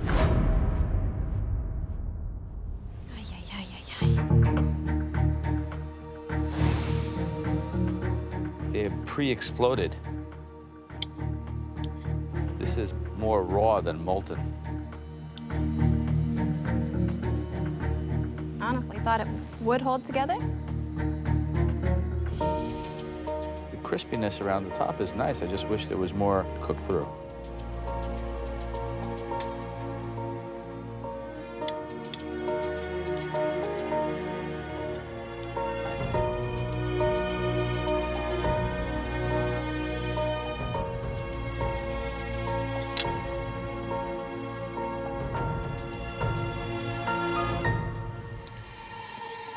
We need some time to discuss this because we've got no idea who's going home and who's going into the top 3.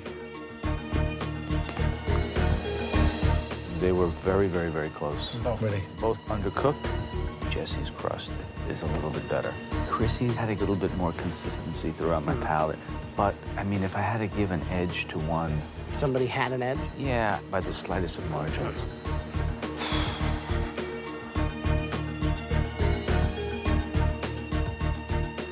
Obviously, both molten cakes had problems. It came down to the most minute of details. Based on those two chocolate molten lava cakes, the home cook joining the top 3 and entering the semifinal of MasterChef is Jesse.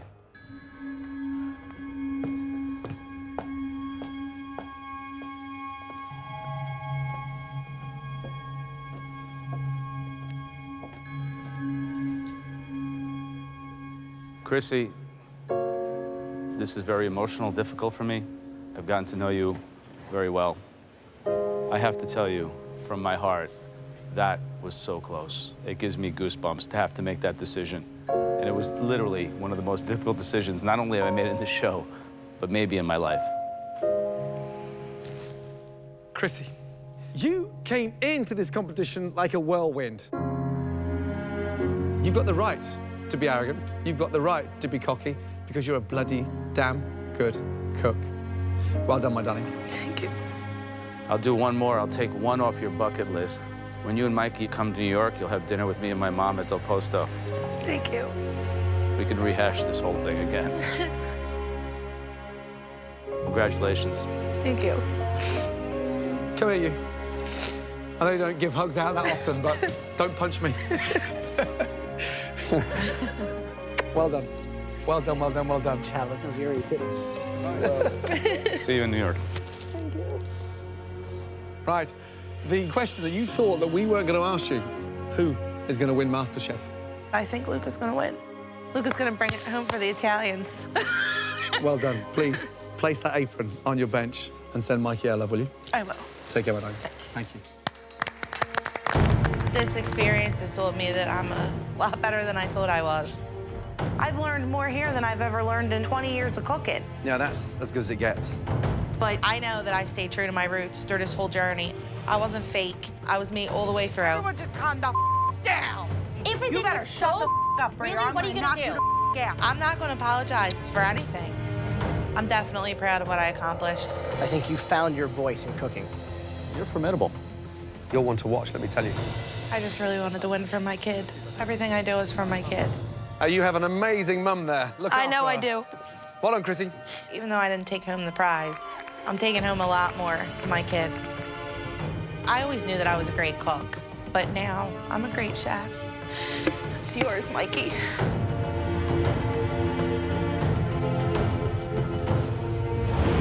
Next time on MasterChef. The final elimination challenge. The semifinal gets underway as the 3 best home cooks in America fight for a spot in the finale. That is terrorizing for even the best chefs in the world. Only 2 can move on. You have the grit to win the whole thing. For a chance to win $250,000. I've got to win it. Their very own cookbook. I'm going all the way. And be crowned America's next MasterChef. Win this trophy, you can accomplish anything. 1 potato, 2 potato. It began with a nationwide search for the best home cooks in America, all chasing the same dream.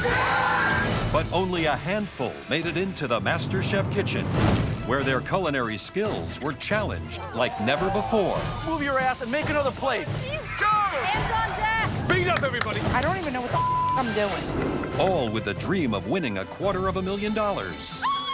Their own cookbook and the coveted title of MasterChef.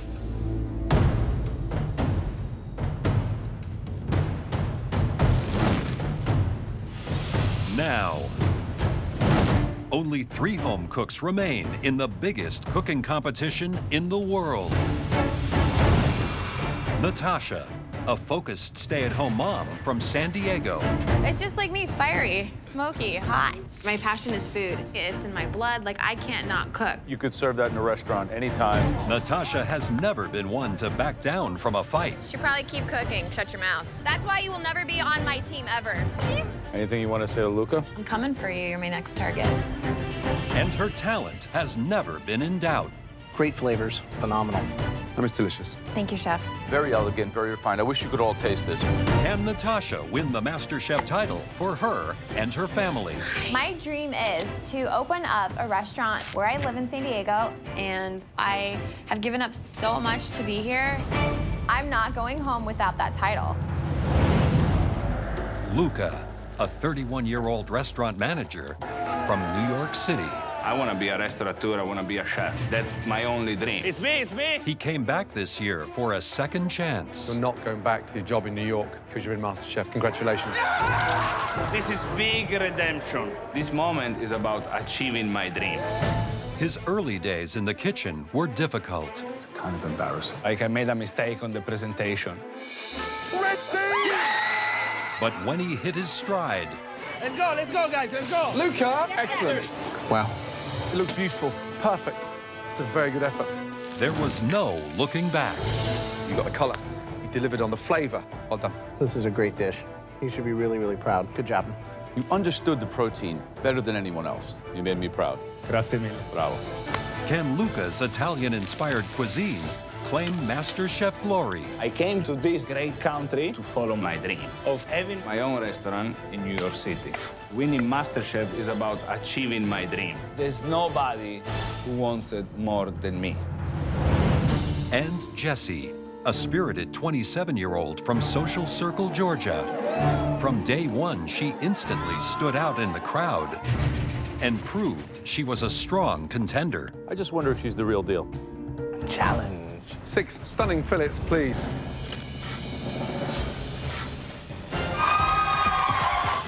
Once in the kitchen, her talent was obvious. That, for me, is one of the best langoustines I've tasted. Thank you.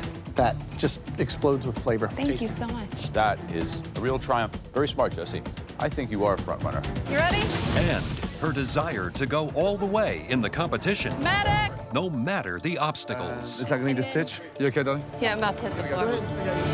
Now, this Southern belle wants to bring home the MasterChef crown. My dream is to travel the world trying different cuisines and learn their techniques, immerse myself in their culture, come back to the States, start a restaurant back home in Georgia.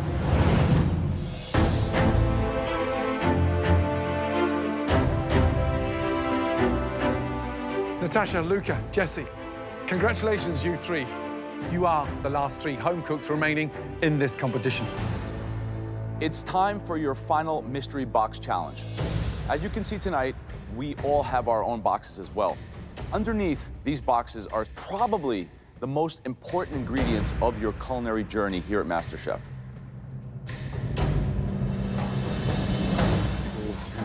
$250,000.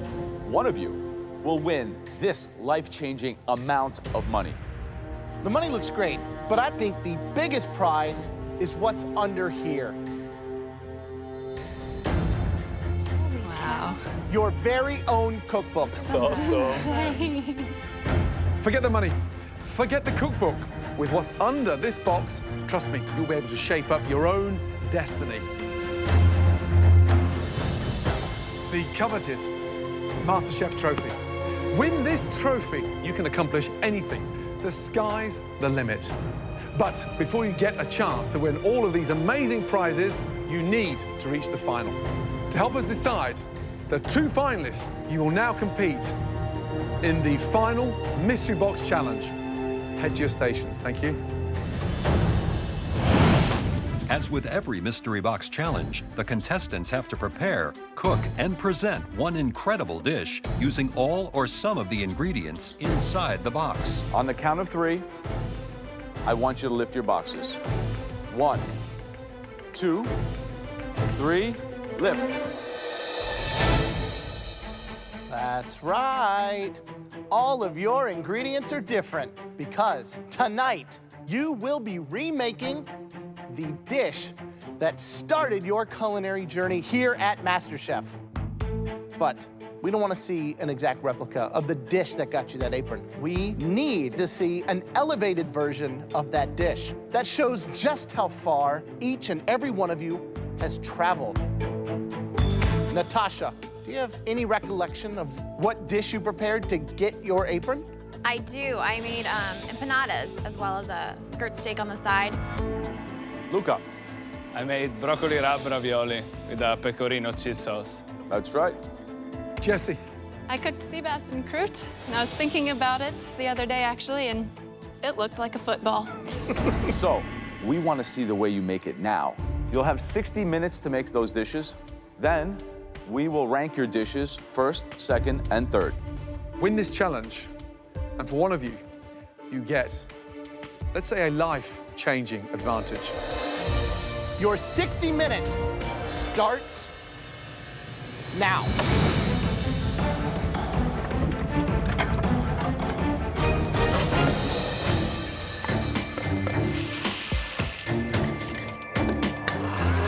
So with these reinterpretations, who do you think is going to show us that they've grown the most? I mean, it's going to be very hard for Natasha to re-improve something that we all gave a yes on. The first plate was very rustic. Maybe she does something much more restaurant-y now. I'm going to work on my plating and work on the flavor profile of every aspect. I want to be in that finale bad. I'm not stopping until I get there. I gave Jessie a no. And it's amazing to see the journey that she's taken because she's certainly convinced me. Sea bass and croûte, very different to make it look glamorous. I still have not won any mystery boxes, but I'm elevating my plating with a whole bunch of different mushrooms. It's going to show a big difference from where I was at the beginning until now. I'm going to win this one. I think that Luca has a lot to prove today. Broccoli rabe dish was not perfect. I think today he has to deliver a perfect dish. Yeah, absolutely. This is a dish that I create just for the judges. And today, I'm finally gonna have Chef Elliot say yes to my dish.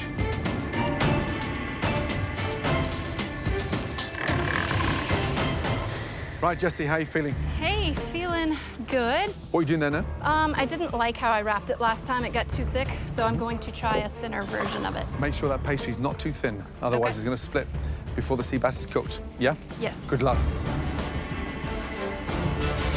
Natasha, Yes, Chef. we love this dish. There was 3 big yeses. How are you going to make it better? I'm going to try to enhance all the flavors in my empanada. I'm infusing some saffron into it. Let's fast forward to the finale. Who is your most fierce competitor? Who do you not want to compete against in the finale? Luca, because, you know what, he does have tricks up his sleeve. He's a great chef. Thank you, Natasha. All right. You're welcome, guys. Alora, that doesn't look good. What are you doing there? the sauce for the ravioli. What happened to the sauce? It tastes a bit weird.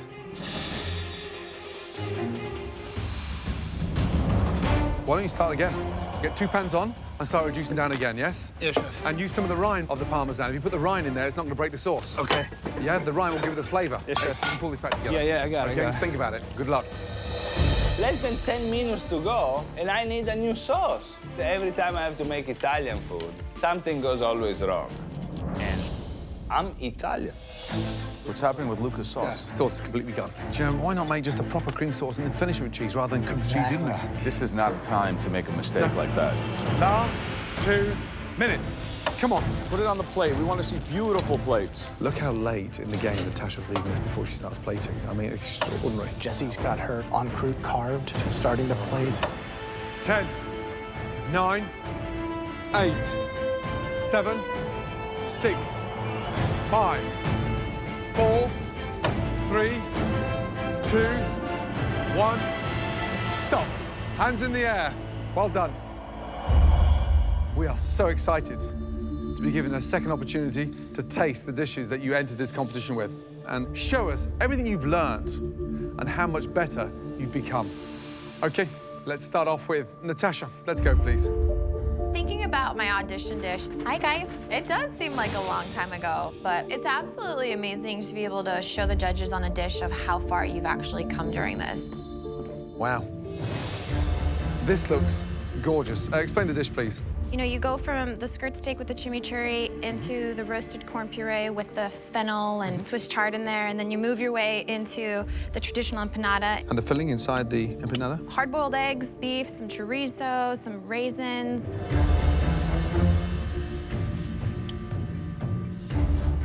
I love the vibrancy.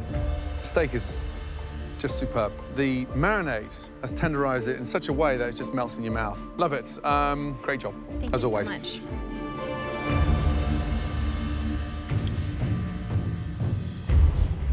The steak is incredible. Even better than the first time. The empanadas look beautifully shiny. They're a little different than the ones in the audition. I actually used all butter in the first ones. This one I actually have a little bit of lard and butter. I wanted a flakier crust. I think that the actual dough, if it was a little thinner, then I think that filling would have exploded more. Absolutely. But all around, great dish, and you did manage to improve on it. So good job. Thanks so much. I love this dish because it really is a fun way to sample a lot of different flavors. I think it was really smart.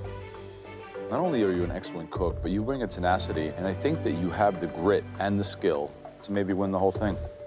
Good job. Thank you, Chef. I feel like I've evolved, and what the judges asked us to do, I definitely put on a plate. Luca. Back at the audition. Buon appetito. Chef Elliot gave me a no. He doesn't like the sauce. It's almost overly salted, and I don't like the texture. So many things changed from that time. I really want to show them how much I improved. It looks prettier than the original one. Let's get that out of the way. Walk me through what we have here. Broccoli wrapped ravioli in a Parmesan cheese sauce with tomato concassé, toasted pine nuts, and microgreens. Wow. There's so much flavor. Way better. Thank you. So, like, I was sure that you were gonna just, like, nail the sauce. That's the only thing that's an issue for me. But every other component is perfect. Thank you.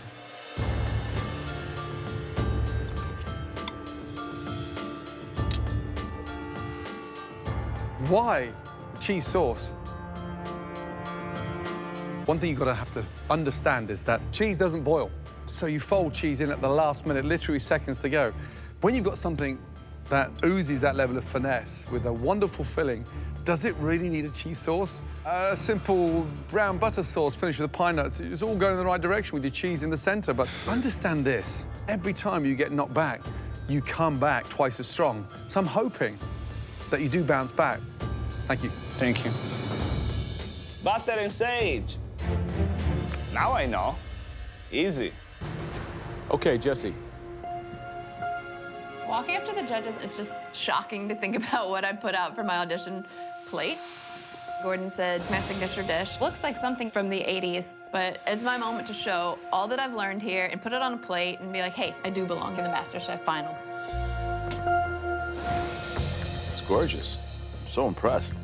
What did you do differently? I really wanted to show what you're eating instead of guessing. So I sliced it so you could see all the different layers of the fish. What'd you do with the mushrooms? Put them in some screaming hot oil, got some color on them, finished them with a little butter and veg stock. They're delicious. Good. This is really spectacular. The fish is moist. Everything is seasoned perfectly. From home cook to MasterChef. Pretty remarkable. Thank you.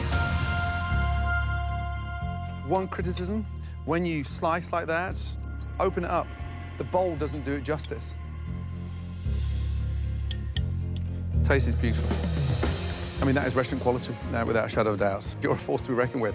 Continue cooking with that ability. You could confirm the spot in the final. Thank you. Really good.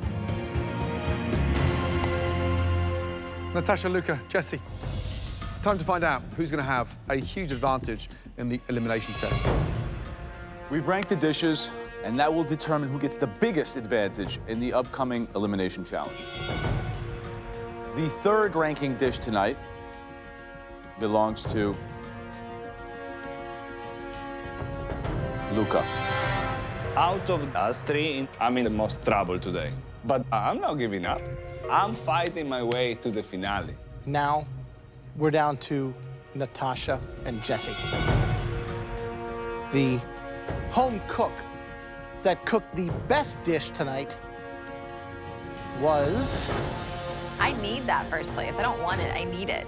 Having this advantage is gonna determine whether I'm walking outside of those doors or I'm gonna be going face to face with someone in the final. Well done. Jesse. My first mystery box. Holy cow. Better late than never. Well done. There's no better time to have won, because that comes with a huge advantage. I came in second place, but I am so determined, nothing is gonna discourage me, and I am so ready to make it to the finals.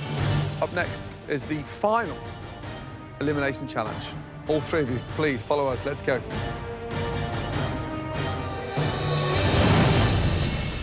In the final elimination challenge, all three home cooks will each make one dish, with the best two moving into the grand finale. Jesse, you're about to make the most important decision you've ever had to make in this entire competition. This moment could change your life forever. In front of us are three different ingredients. Jesse, for your advantage, you will get to pick which ingredient you want to cook with tonight. Once you've made that choice, that ingredient will be off the table for Natasha and Luca. Natasha, you had the second best dish in the Mystery Box Challenge. You will get to choose from the remaining two ingredients. That means, Luca, guess what? No choice. You get whatever's left. Normally, second place doesn't mean too much, but at least being able to control Luca's situation makes it all worth it. There's a very small handful of very special, unique ingredients that, in the food world, are considered to be the absolute best of the best. And we have 1, 2, 3 of them right in front of your eyes. The first ingredient is what I consider to be the undisputed king of all cheeses. An amazing wheel, Grana Padano. Straight from central Italy, without doubt, Grana Padano is the king of all cheeses. I have another king ingredient.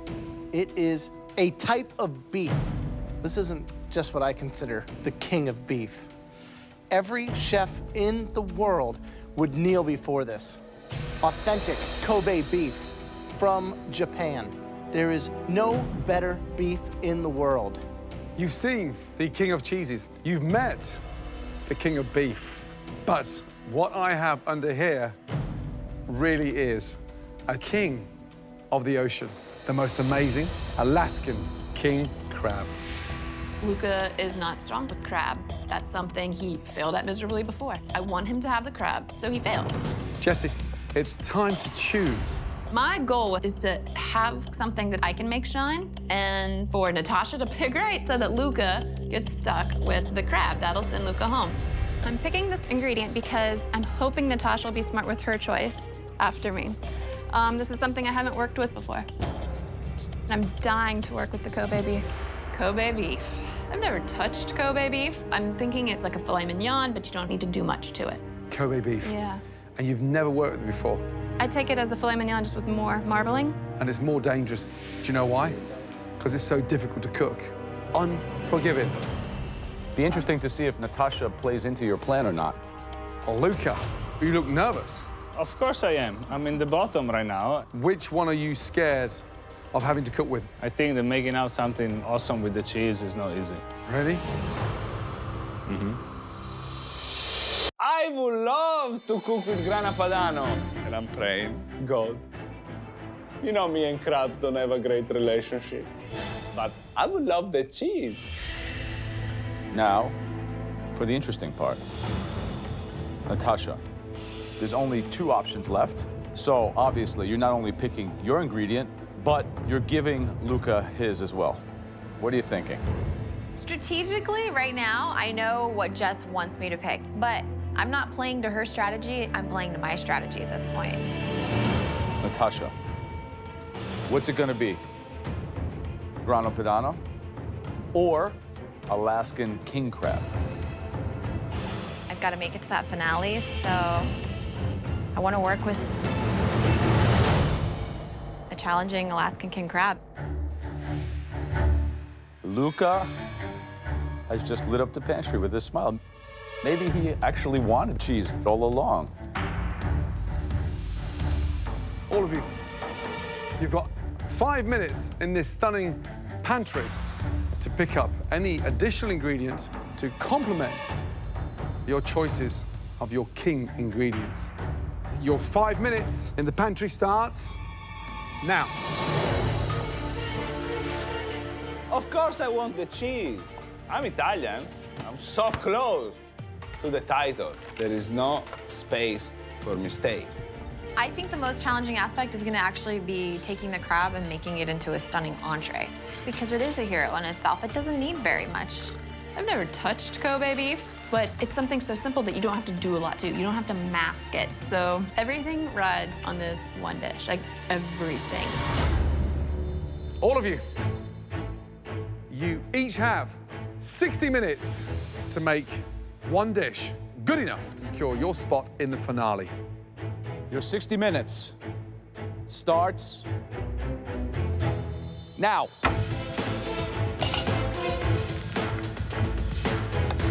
I'm sure hoping this dish gets me to the finals. I'm trying. So Jessie had the elimination challenge in her hands. What surprises me is that she picked something that she'd never cooked with before, Kobe beef. This is something that is terrorizing for even the best chefs in the world. Yeah. I kind of want to be outside of my comfort zone and do something that I've never done before. So I feel as though picking the crab is definitely going to give me that edge. I'm really worried about Natasha and the crab. It's so sweet that if you have anything too spicy or too herbaceous, it's just going to kill it, right? It takes it all away. Without a doubt. Now, Luca has the grana padano. Now, that's the most versatile ingredient. To me, that's the hardest one to work with. That's just a huge wheel of dried milk. Taking that and making it the star, that's very difficult. The danger with grana is that it's salty. Smells good, Jessie. You had the first pick. Yes. You having any second thoughts? Yeah, it's probably not the wisest thing in the world, trying something I've never done, but I wanted to challenge myself with something I wasn't used to cooking. So what's the dish? I am gonna saute up the bok choy with the ginger, red chilies, and garlic. And I'm gonna do eggplant, bok choy, and mushrooms. And the glass noodles, and I'm gonna make a fish-based Asian. broth. Yeah. Probably 30 or 40% fat running through there. The minute you cook it, it's like cooking butter. It's gonna start leaching out. It's gonna start burning. You gotta know what temp to cook it on. What are you doing with the green papaya? I was gonna make a papaya slaw on the side to see if I liked that idea with it, incorporate more techniques and more flavors. Great, good luck. Thank you, guys.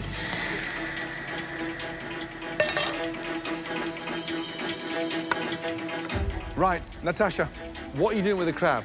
I'm basically gonna just steam it really quick over some ginger and kaffir lime over there. What's the dish?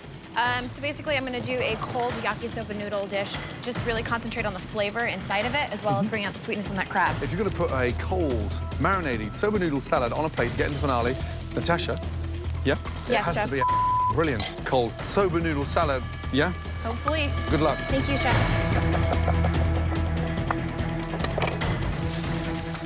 Luca, what's the dish? I'm gonna make this veal cutlet. This is a stuffed veal cutlet filled with grana padano and... Yeah, grana padano and sage. What are you gonna serve with it? This is the frico. Why don't you explain to Grandma what frico is? Frico is the most typical dish of our region. Our region is a country region, okay? Very, very poor. Sure, sure. But something that was never missed in the house was cheese, potatoes, and onions. You bake them together almost like a tart.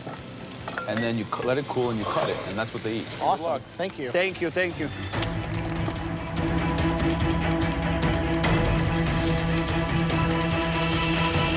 Guys, 20 minutes left. Right, Jessie, feeling more comfortable? Feeling good. Good. And how are you going to cook the beef? Searing it off, gonna make a ponzu butter to finish right over the back. If someone lets me borrow their butter. Say that again? If someone lets me borrow their butter. What do you mean, borrows the butter? Yeah, Where's I your forgot butter? Jessie, you forgot your butter? You just get caught in the moment. You think you're set up like a mystery box, and then you're like, oh, crap. What's the backup plan? Where are you getting the butter from? One of them, if they let me. Natasha? Natasha. Would you have 1 tablespoon of butter left over?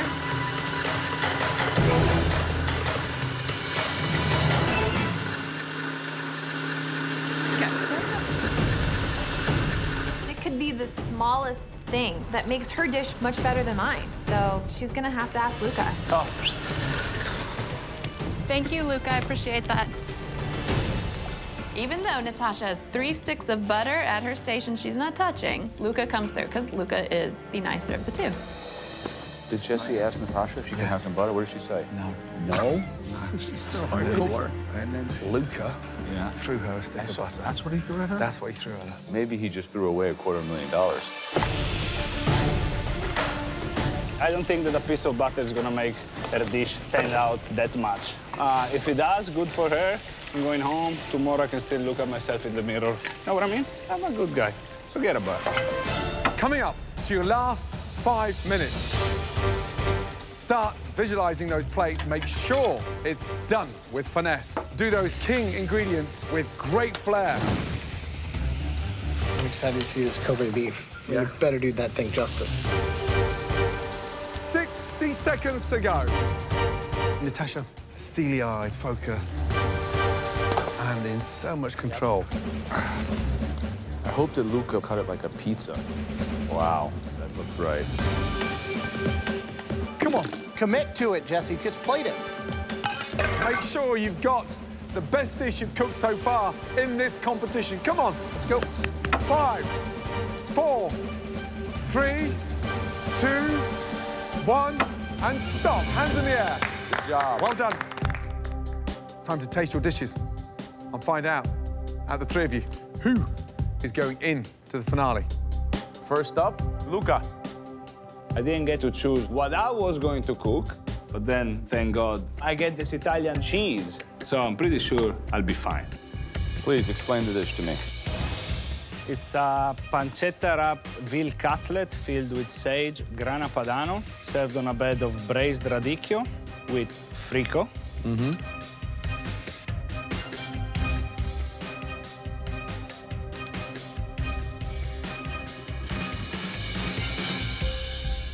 The veal is perfectly cooked, like a very good medium rare. The frico is very, very good, and it's very, very crispy and rich and exactly what it should be. A lot of things going on in this dish. I think that although the dish tastes very good, you have a lot of very rich things on this dish. I would have put like a little raw, red cabbage salad with some chilies and some vinegar, to give some really bright acidity to cut through all the fat. I did my best.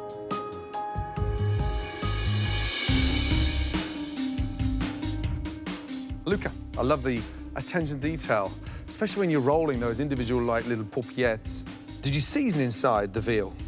No, I had a lot of saltiness from the cheese inside. So, I love the way that you get knocked down and you bounce back, and this dish proved that. Cheese slightly too thick in the center. I want to taste the veal, enhanced by the cheese, as opposed to the cheese over the veal. And you would have nailed it. But it's a very earnest, a very humble effort. Good job. Thank you, Chef. It looks gorgeous. Thank you.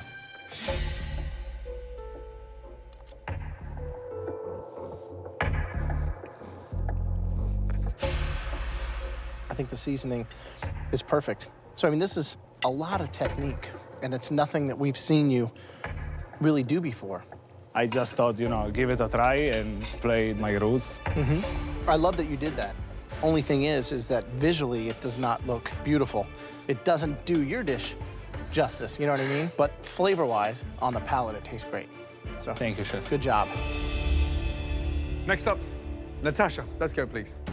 I picked the Kobe beef, and Natasha picks the crab. I don't know what Natasha was thinking, because that is so dang hard. Right. Wow. What is that? It's a infused yakisoba salad cold. It's got some ginger, it's got soy sauce, some rice wine vinegar. It's got layers of crab in it and some pickled radishes alongside too. Bold move to come up with a cold entree. What's the dressing on the noodles? It's basically like a light ponzu sauce that I've kind of infused with a little bit of serrano chili.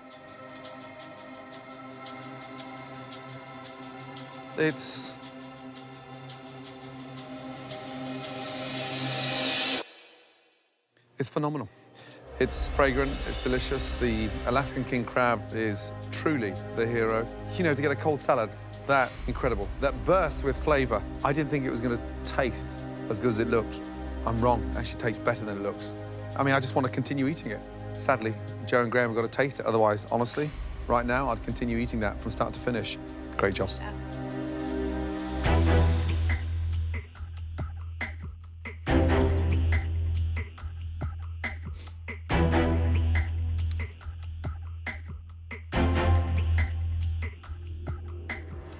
I personally don't love all the raw peppers. But, you know, it's got a really good balance between, like, acidity and heat. I think that what this dish does is showcases the crab in a very, very intelligent way. Putting it within the context of an Asian dish like this, I think, is really, really smart.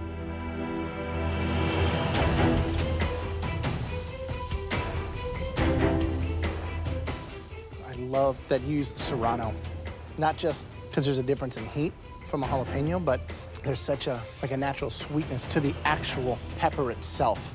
It doesn't overpower the crab. It's like this incredible harmony. I think that you just keep delivering, and this is one of your best. So great job. Thank you. Last up, Jesse.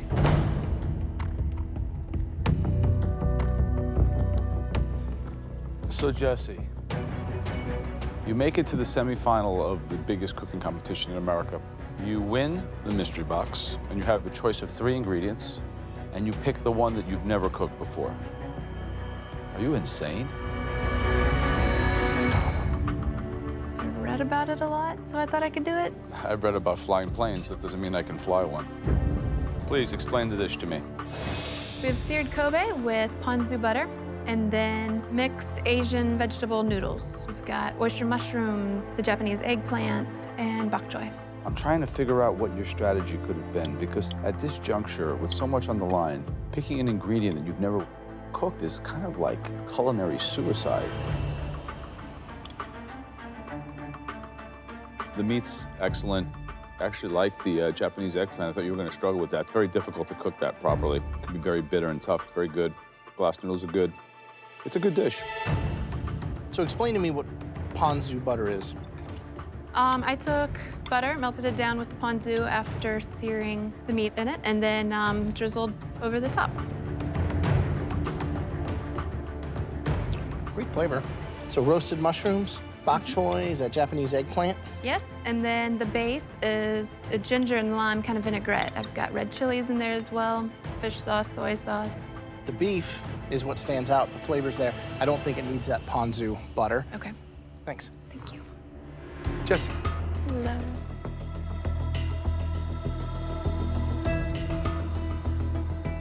I like it. It's got the right kind of heat. The beef is delicious. Beautiful sear. Rested beautifully and not sliced too thinly, so you can get to enjoy the magic of what Kobe beef delivers. Noodles here, slightly too greasy. It doesn't really sit nicely. I saw you making a salad. I made the green papaya salad, and it just seemed confusing, and I didn't want to put it on there. Where is the salad, please? I want to taste it. I just want to see what you've spent time doing. Yeah, I wasted my time on something that didn't make it. So I juiced lemon and lime, fish sauce, and a little bit of brown sugar and chilies to get some spice. I wanted some heat. It's absolutely delicious. Have you tasted that? It's like a Thai green papaya salad. You left the best part, on the bench. Fresh, delicious, perfect. Wow. Seasoned beautifully. It's got that tartness, the acidity, and it's got that lovely, refreshing balance. Like some heat in there, too. Yeah, some heat in there. And here's the downside. That tastes better than the noodles. And had you put that papaya salad on that plate, quite honestly, I think it could have been the dish of the night. You chose to leave that off. I'm just hoping, I'm hoping it's not your undoing. Thank you. It's the semifinals. We are the strongest, and it'll just be whoever doesn't mess up, and this is really close. Jesse, Luca, Natasha, you've just now given us the most difficult decisions to make. 3 king ingredients turned into 3 stunning dishes. Please, excuse us. Even though they love my dish, I mean, there could also be them talking back there about saying, like, well, she put a cold salad out. I mean, Natasha nailed it, right? Yeah, totally. 100%. Luca, technical, love the way you stuffed it, filleted, love that one. I showed a lot of different techniques. We are down to the top 3. Someone is going home today. And these 2 girls are super tough. It's gonna be very, very hard for me to get a spot in the finale. So Jesse's dish, I think, was very good. The thing is that the shining component on that dish was left in a bowl. Yeah. It's hard.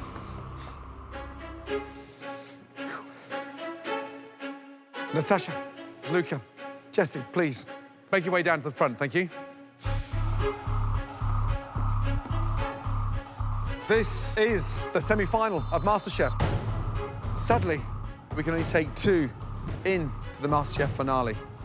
The first person doing incredible justice to the king of ingredients. Congratulations.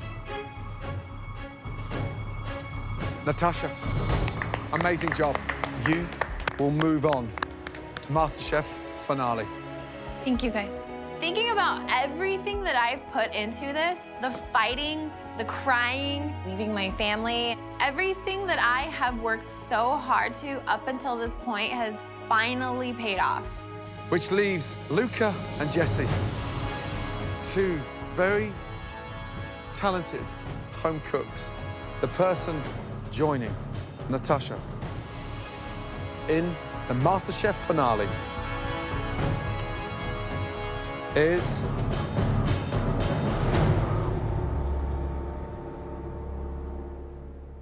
Luca. Congratulations. Great job. The finale!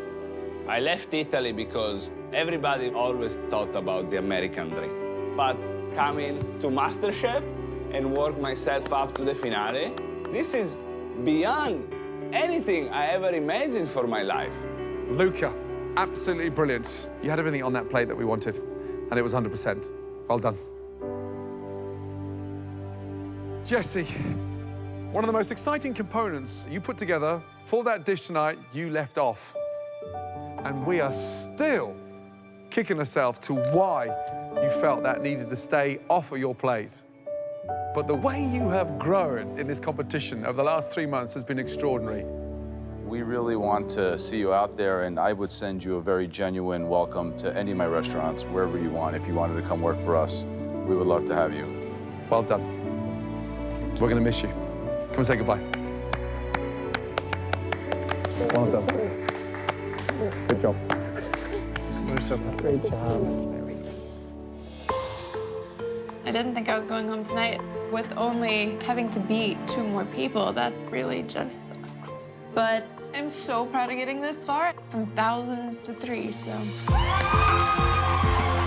This has been the hardest thing ever. But I'm so much stronger and like a different person from it. You're in this competition because you cook good. Never forget that. I definitely belong in food. Jesse, well done. And now I've got a clear vision of what to do. It's delicious. Definitely restaurant quality, let me tell you. Thank you guys for everything. They truly believe in me. It was the exact confirmation I needed, and now I know that food will be a part of my life forever. Luca and Natasha, congratulations. You now are in the final of the biggest culinary competition anywhere in the world. You haven't won anything yet. finale is big, it's grueling, it's long. We have huge expectations, so game on. Congratulations. Thank you. Good night.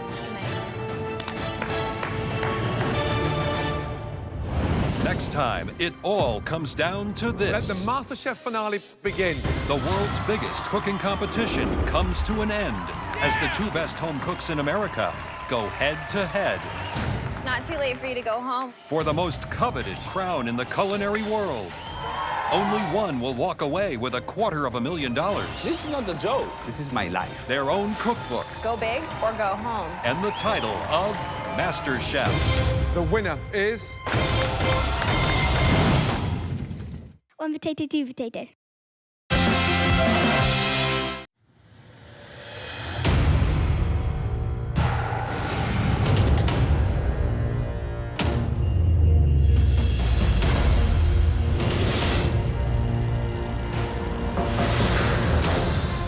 Welcome to the biggest culinary event of the year. Tonight, the best two home cooks in America will take center stage in the hottest culinary showdown on television. This is the MasterChef finale.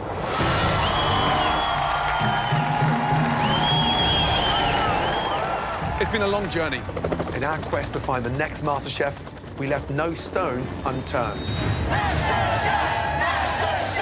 Our search for America's greatest home cooks took us to all corners of this great country. New York City, Los Angeles, Chicago! We then invited 100 of them to Los Angeles, where they passionately prepared a signature dish, all with one goal, to win a coveted MasterChef apron. Some, unfortunately, had their dreams crushed. I'm sorry, it's a no. But the very best moved on, earning the culinary opportunity of a lifetime. And with the bar raised higher than ever before, we challenged their skills. The lamb is cold! Get it back! Thank you for nothing. And endurance with some of the most difficult challenges MasterChef has ever seen. You're going to be cooking without sight. Oh my God. It was, without a doubt, This is ridiculous. You never call food disgusting. the most intense, So you gotta pick something you can cook. You better shut the up, Bray, or I'm What are you knock gonna you do? the out. Good. and competitive season You underestimated the wrong person. Keep cooking. Shut your mouth. in MasterChef history. She probably should have came in here with a helmet on. Now, there are two home cooks head-to-head for all the glory, all the riches, and all that comes with winning the most coveted culinary prize in the world. The title of America's Next MasterChef. The first finalist tonight is Natasha. A 26-year-old stay-at-home mum from San Diego, California. From the start, her passion for cooking came through on the plate. Absolutely spot on, 100% yes. Oh my God! Natasha's competitive spirit always pushed her to be the best. I'm coming for you. You're my next target. She has impressed us with her skilled culinary techniques. It's delicious, but it's feisty. So it's a bit like you, really. The winning dish tonight, Natasha, great job. She has served up incredible food, dish after dish. Natasha. Natasha. Oh, wow. A perfectionist in the kitchen. And really kicked it up a notch. This is quite impressive. Keep it up, guys. Keep it up. So it all comes down to today. I'm not ready to go home without that title. Tonight, can Natasha's exotic flavors and refined techniques earn her the MasterChef title? The only obstacle that stands in Natasha's way is Luca, a 31-year-old restaurant manager from New York City. Last season, he failed to make it into the MasterChef kitchen. Next year, I think you can come back and rise above the competition. And that's exactly what happened. Do not let this be the end. Let it just be the beginning, because you've made it to the MasterChef kitchen. Early on, Luca struggled. It's a disaster. It's kind of embarrassing. But ultimately, his passion and drive pulled him through. The person who cooked the best dish, Luca. Yes! Luca. Luca, well done.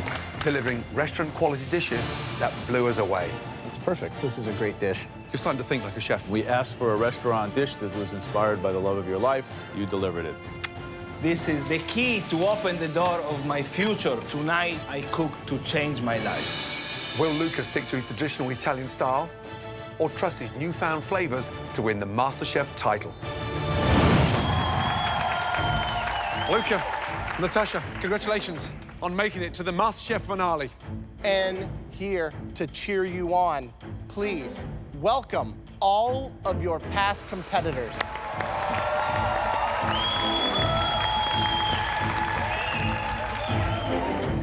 One of you will be crowned America's next MasterChef. Natasha, what do you think your family would say about you being here? I honestly think that they would be speechless. Should we find out exactly what they would say to you tonight? Yes, please. Please welcome your family.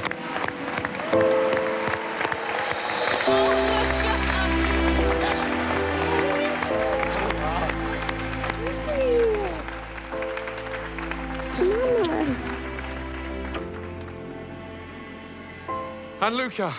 Yes, chef. There's someone that you'll be incredibly excited to see. My wife. Tell us about your wife. My wife is the most amazing person that I ever met in my life. Your beautiful wife, Kate, is here tonight.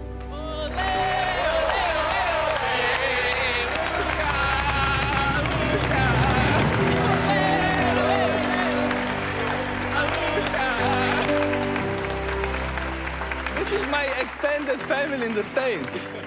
This isn't everybody, because we have managed to fly in 2 more guests to cheer you on tonight, all the way from Italy.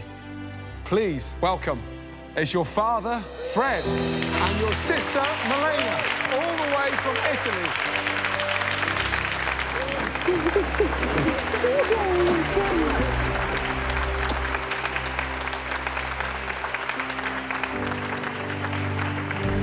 What an incredible reunion. But this is the moment where we say goodbye, because it's time to begin the main event of the evening. Good night. I love you. I'm so proud. For tonight's challenge, we demand perfection. A perfectly composed 3-course dinner. 1 amazing appetizer, 1 fabulous entree, and the most incredible dessert. After you are done cooking each course, you'll serve your dishes to us in the restaurant. That is where we will taste each of them and judge them on every single level. Natasha and Luca, you'll now both have 10 minutes in the pantry to get everything you need to cook us a 3-course dinner that will change you and your family's life forever. Natasha and Luca, your time starts now.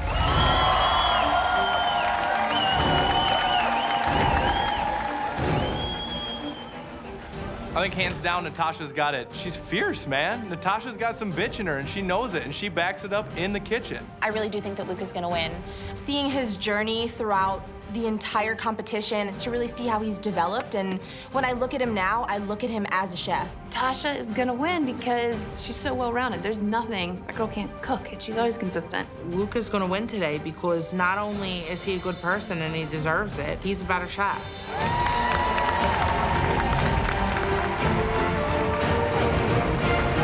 Natasha and Luca, first up, your appetizer course. Natasha, what is your appetizer tonight? I'm gonna be doing pan-seared scallops with seaweed salad, couscous, and then an heirloom cauliflower puree. Luca? I will be cooking a pan-seared duck liver with toasted French brioche. You'll have just 1 hour to make us the most stunning appetizer you've ever made. Your time starts now. This is Game 7 of the World Series.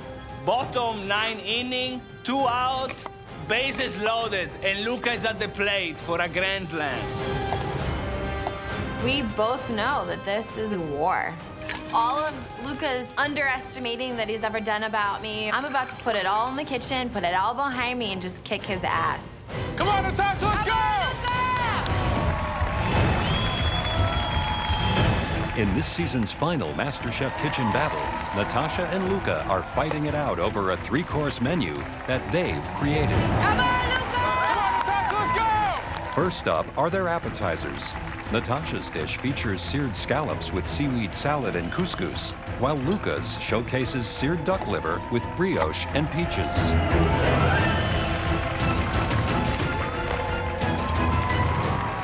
Luca's duck liver is a very, very courageous appetizer because, as you know, the technical skill involved with searing duck liver in a pan is second to none. 20 seconds in the pan, too long, it disappears. But if he nails it, how impressed will we be? Sure. Natasha's menu. She's kicking off with a wonderful pan-seared scallop with a seaweed couscous combination. My concern is, does cauliflower really work with seaweed? I mean, she really is putting her neck on the block tonight. I think she's out of her mind.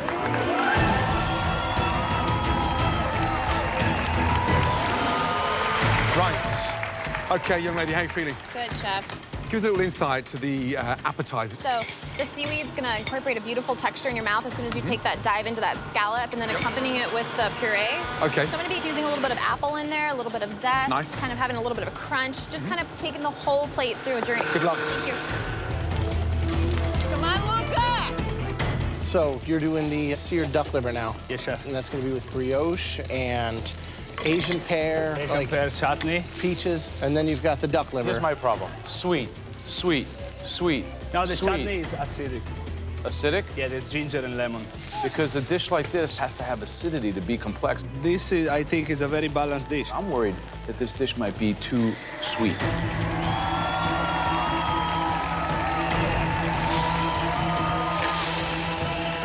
5 minutes to go, guys. Come on. Chrissy, how's it looking from up there? Luca looks wonderful.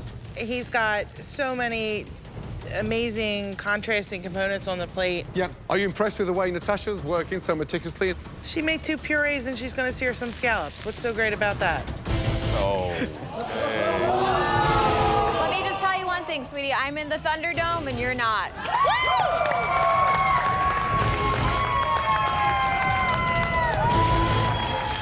60 seconds to go, guys. Come on. Last minute. I'm not too sure if that duck liver's cooked. It didn't go back in the oven. 30 seconds to go. Come on, guys. Bring it on home. Look at that. Her scallops and seaweed look like an oceanscape, like a painting.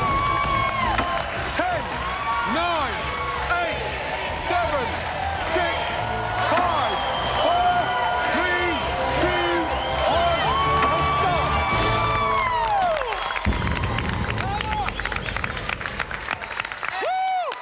Well done.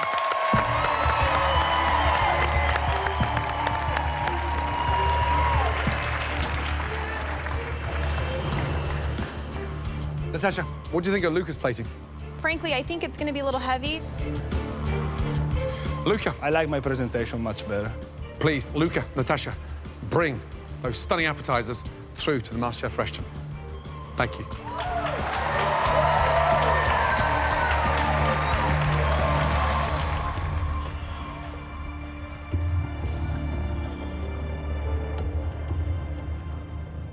Let's go. Ladies first. Natasha, please present your dishes. Looking down at my dish, I feel very confident about it. There is a lot of different bold flavors, but I like to be bold and I like to be edgy, and I feel as though it represents me on a plate. Natasha, tell us exactly what your dish is, please. Pan-seared scallops. I've got a little bit of couscous that's infused with a little bit of chopped up apple and black sesame seeds. And then I've got a side of the seaweed salad and cauliflower heirloom puree.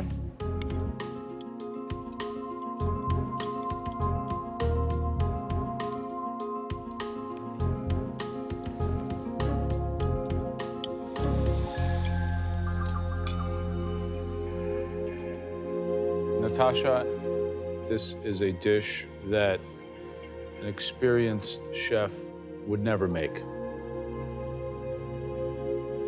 You took a giant leap of faith and risk that, in this particular case,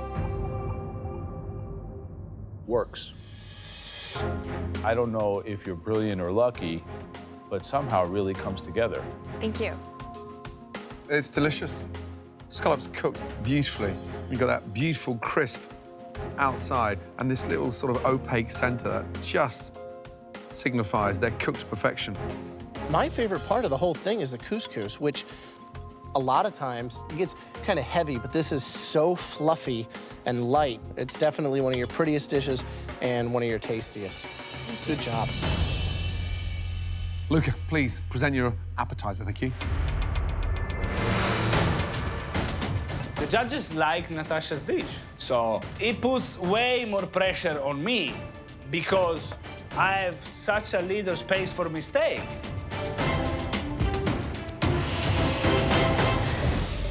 We have a pan-seared duck liver served with caramelized peaches, toasted French brioche, Asian pear chutney, and finished with parsley oil.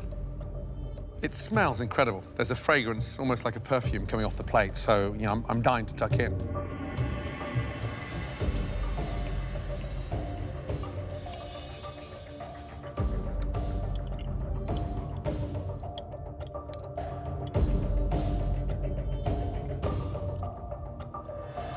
That's a very bold effort, Luca.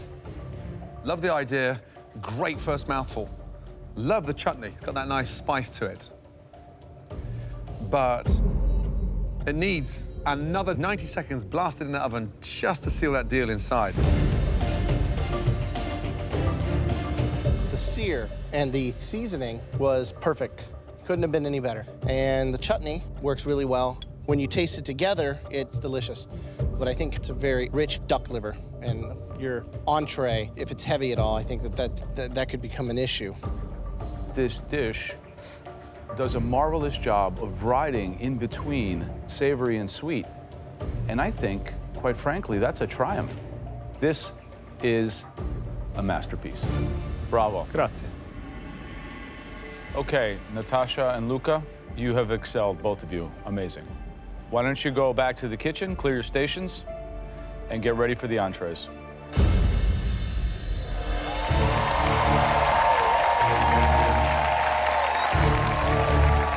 What an amazing start. There are two appetizers that are already a league above last season's. I honestly didn't expect on Natasha's scallops for that seaweed and the couscous to work. It was delicious. I loved it. And Luca's dish, that kind of decadence, that technique brought me to the whitest white tablecloth restaurant somewhere in Europe, and truly amazing dish. What we need to look at is the fact that we have 2 more courses coming, and we have to make sure that they're cohesive and that they all make sense together.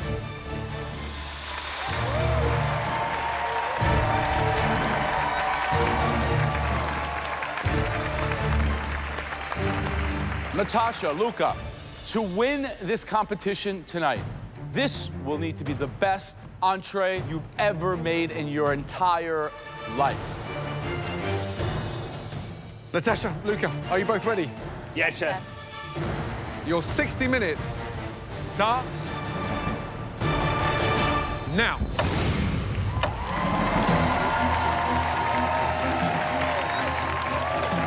What a great start. The big question now is, can they come back with entrees that good second time round? That's what it's about, right? Consistency. Yeah. My entree is going to be a 5-spice monkfish with infused jasmine rice and a coconut curry sauce. Monkfish is more of like a tougher fish. It's like a poor man's lobster is what they call it. It needs a lot of help. I want it to be spicy. The main course, I have tamarind and balsamic glazed beef short ribs, served with sunchokes and truffle puree. For my short ribs, so I use the pressure cooker. You can never look what's inside. How are the short ribs? Your guess is as good as mine. Really? We're guessing in the finale of MasterChef? Well, I can't look inside the pan. I'm gonna open it right at 15 minutes. Cross your fingers for me. Good luck. Thank you. You got this, Luca!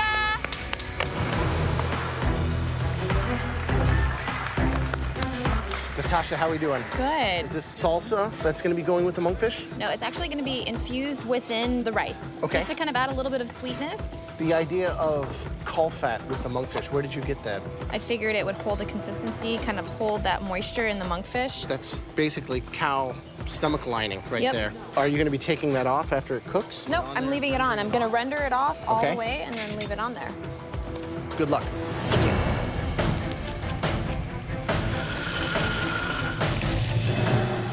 Luca's very composed. But wait a second, he still has to open that pressure cooker. I mean, right now, as it stands, Sure. he could serve us a beautiful plate of mushrooms. Absolutely. That's it. We're now down to our last 10 minutes to cook those stunning entrees. With 10 minutes to go, I need to open the pressure cooker. I can't wait any longer. Now we'll find out if my short ribs will make me or break me. 3 minutes to go. Come on. Thanks, Mommy.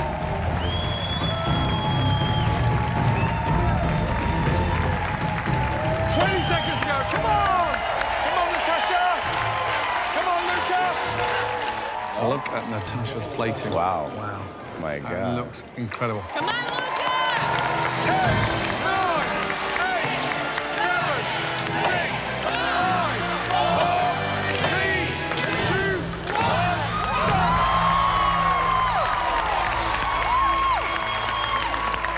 Incredible. Absolutely amazing. Natasha, what do you think of Luca's short rib? It's got a lot of brown on brown, but 60 minutes, short ribs, it's brave. These entree dishes certainly look restaurant quality. Please, let's head to the restaurant. My dish is a melody. The judges may say it's very heavy. I'm glad I'm making such a heavy food. With Natasha, they look like they're on a diet. Natasha, please bring us your entrees. Thank you.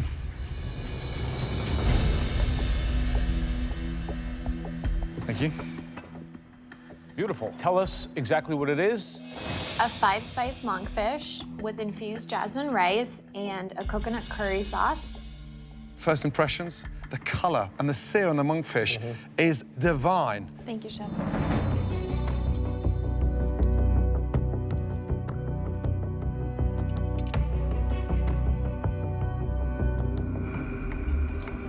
This dish that you presented, arguably the prettiest dish I've seen in 4 seasons of MasterChef now. The cook on the monkfish is awesome. Protecting it in caul fat, searing it evenly, shows a lot of skill. But the only thing that is almost too much is that amount of heat. Maybe a little coconut milk, something to kind of sweeten it or balance it would be the only thing I would change, because everything else is literally like edible dynamite. It's awesome. Thank you so much. Wow. The complexity, the balance of heat, the persistence of that curry on the palate is amazing. You've elevated the rusticness of a curry into some form of elegance. Quite honestly, you've just pulled off one of the most difficult fish to get right. Great job. Thank you. Luca, please present your entree. Thank you.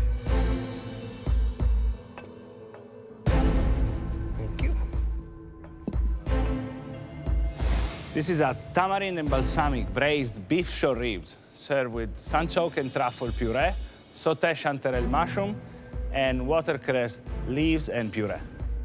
It looks fantastic. I'm hoping it tastes as good as it looks. If these aren't cooked tender enough, you could be in serious trouble. The only way to know if your short ribs are cooked perfectly is take a fork, cut it. If it falls apart, you did a great job. If it's tough, gotta go back to school.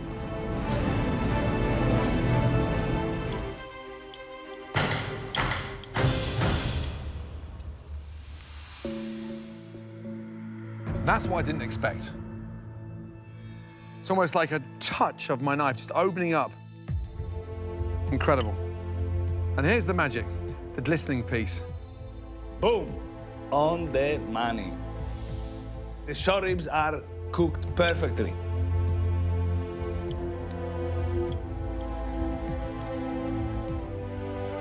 It's pretty phenomenal. The short ribs are brilliant. Slightly clumsy on the puree, a little bit too much. It's refined, it's delicious, but it's very, very heavy I don't want to finish up with a heart attack, duck liver, short rib, dessert. Then I've got to make love to my wife. So you just killed me, but you sent me 6 foot under a very happy man, because that is delicious.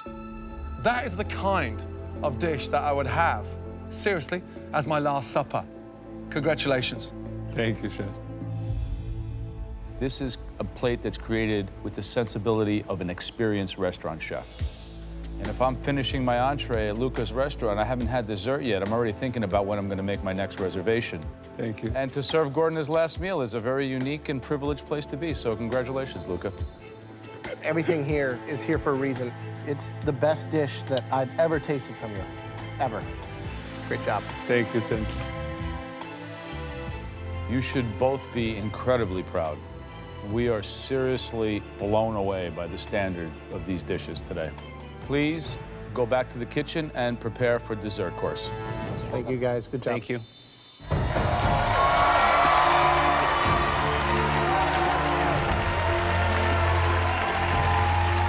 Wow, how'd you top that? Lucas short ribs, delicious. That guy is the real deal. If his dream is a restaurant in Manhattan, that should be his signature entree. And you could charge $35 for that, and people would line up for it. Now look at Natasha taking this fish and cooking it like I've never seen, roasting it in caul fat, the way it was plated and presented. Taking that monkfish, cooking it the way she did, glistening, sliced beautifully without tearing it, just goes to show how far she's come in this competition. It literally is anybody's ballgame. Yeah.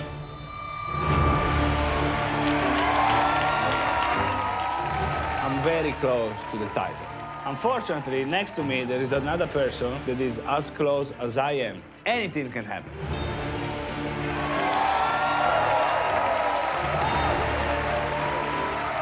Natasha, Luca, the good news is that you both served as entrees way beyond anything we've ever had in the MasterChef finale so far. The bad news is that right now, this competition is impossible to call. So, Natasha and Luca, the pressure is really on the both of you to nail your desserts. Luca, what are you making tonight? A basil panna cotta with tomato jam, mascarpone honey cream, and granulated sugar. Natasha, what dessert will you be making for us tonight? A lime panna cotta, as well as a coconut panna cotta. What? So wait a second. So you're making 2 panna cottas Yes. in 1 hour? Yep. Why now? Adding more pressure on. Go big or go home, basically. Of all the desserts in the world, we have come down to a panna cotta showdown. Your final 60 minutes inside the MasterChef kitchen starts now.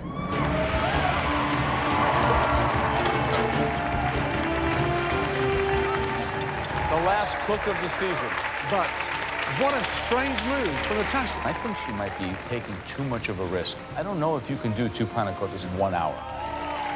Luca's dessert is a basil panna cotta with a sweet tomato jam. Tomatoes in the dessert. I mean, tomatoes are a fruit, but how's he going to caramelize them and make them sweet? It's really dangerous to not have it go savory. I'm making a dessert that was never seen anywhere in the world. I'm putting ingredients that usually are for a salad into a dessert. But if I make the tomato sweet, it can work in a dessert. Let's go, guys. Go, guys, come on.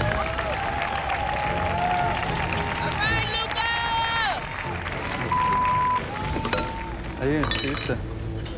I realized I forgot to strain my panna cotta. This is a disaster. Uh-oh. The MasterChef finale, the most important dessert of my life, and I make such a stupid mistake. Did I just ruin my chances to win MasterChef? Mamma mia. Now I have to rush and remake all over again.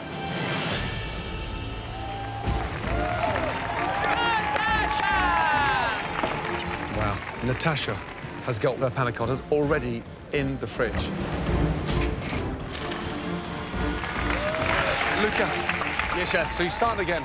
Yes, chef. Are you changing the desserts? No, I'm doing the same. I have time to, it's gonna set, enough time to set. Good luck. Thank you.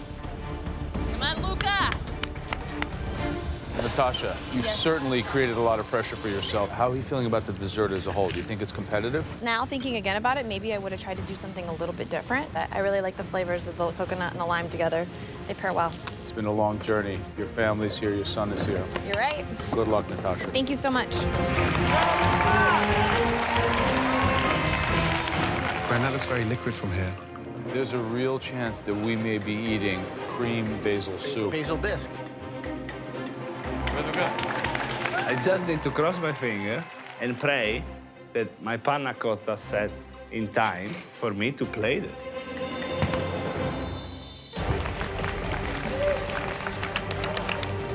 Luca is extremely creative when it comes to food. He takes a lot of really huge risks. I know that Luca is gonna win.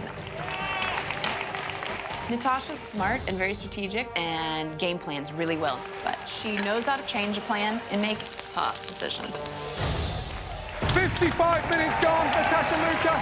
5 minutes to go.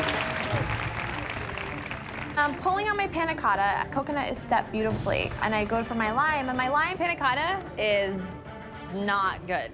So I end up just tossing it in the trash. Oh, look at Luca's face. You're not serving them? No. Come on, Natasha, let's go. Bring it home, bring it home. Here we go. 10, 9, 8, 7, 6, 5, 4, 3, 2, 1, start!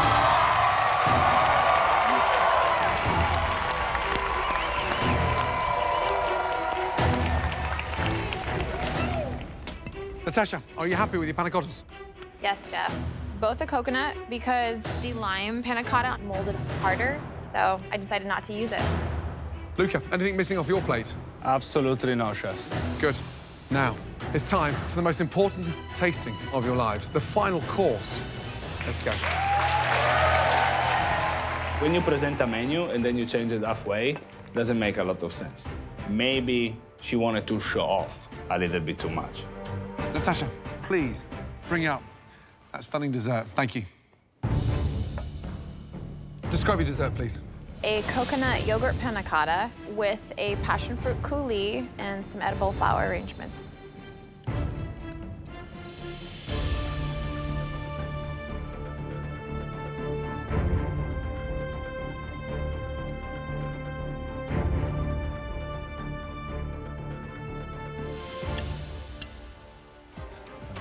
Yes, please.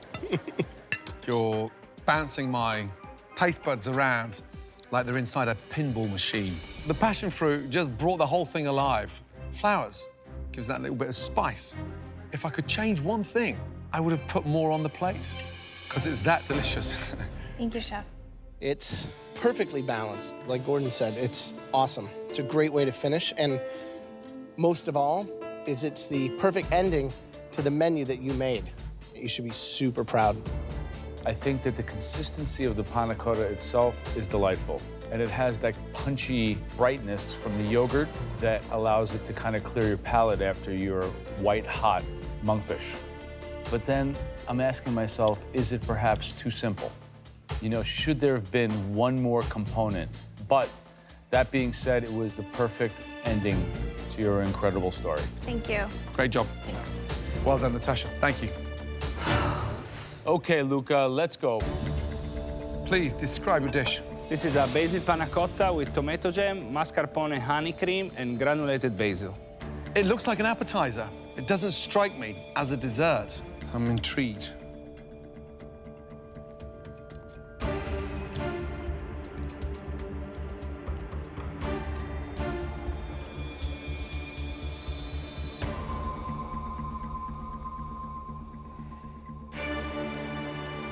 Luca, the texture of the panna cotta is sublime, but it's got a savory taste without being sweet.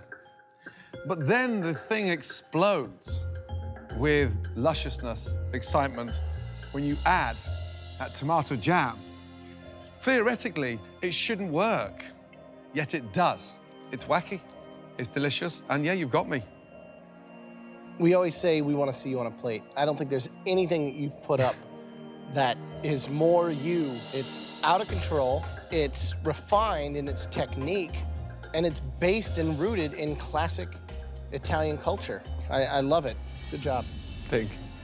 I really like this dessert. Structurally, though, I think there are some issues. I think that the jam should be a layer underneath, and then the panna cotta should lay on top, and maybe the mascarpone in between, because I really feel that you must have each in every bite. So I think this is a dish that satiates my intellect perhaps more than my palate. Good job, Luca. Thank you. The next time we see you both, we'll be crowning one of you America's next MasterChef. Please, make your way back to the MasterChef kitchen. Thank you. I mean, what a way to end two fabulous dinners. I'm so proud of everything that I've done today. It has been a feat to put everything out. I just really hope that at this point, I've done enough to win the title. This woman has an amazing level of presentation. From her appetizer, her entree, and her dessert. There's that level of consistency across the board. I worked so hard to get to this point. Everything I had is in those plates. This is not like a hobby. This is my life.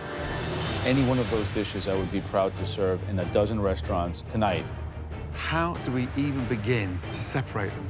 You gotta look at each dish, you gotta look at the progression of a three-course dinner, and you gotta look at the journey.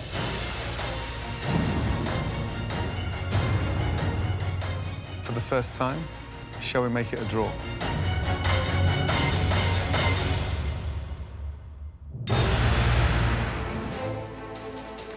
We can't do that. Close. Go announce It's the close, word. though. It's so close, but one person had the slightest of edges.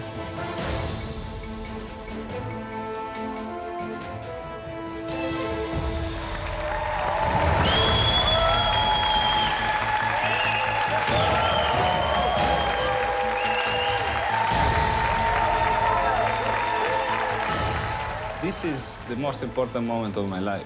This is my dream. I just hope that when I wake up, I have the title in my hand. I'm so proud of everything that I've done today. I feel like I put everything in it. My heart, deep inside, is telling me, yes, I'm gonna win this. Would like both of you to come up here and switch places with us. You've earned your place on this stage.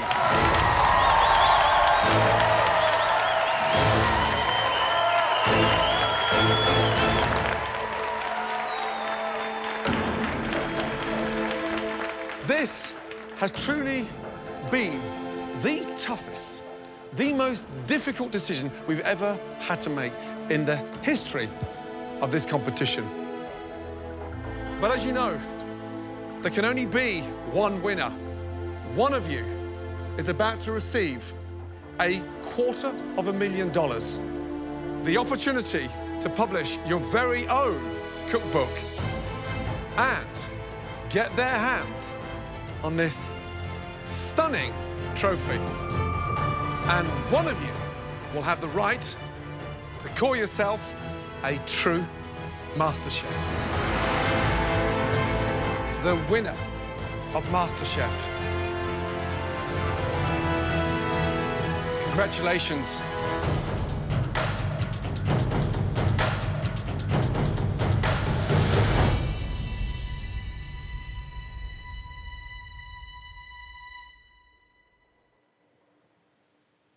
Luca!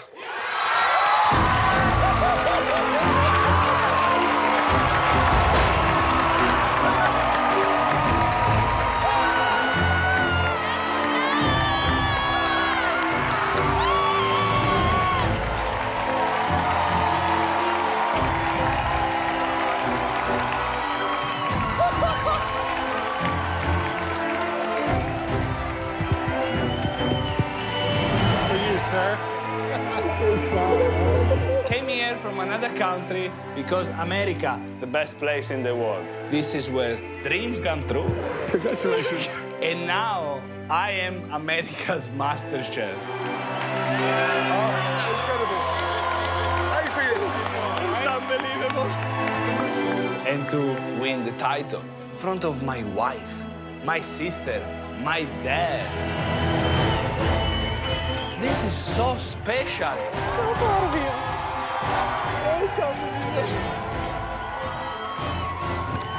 Natasha pulled up a huge fight. She's a great cook. I think that Natasha will have a beautiful future. So great. I've learned so much and I've grown, and it's not the end. This is just going to catapult me into the direction I want to be.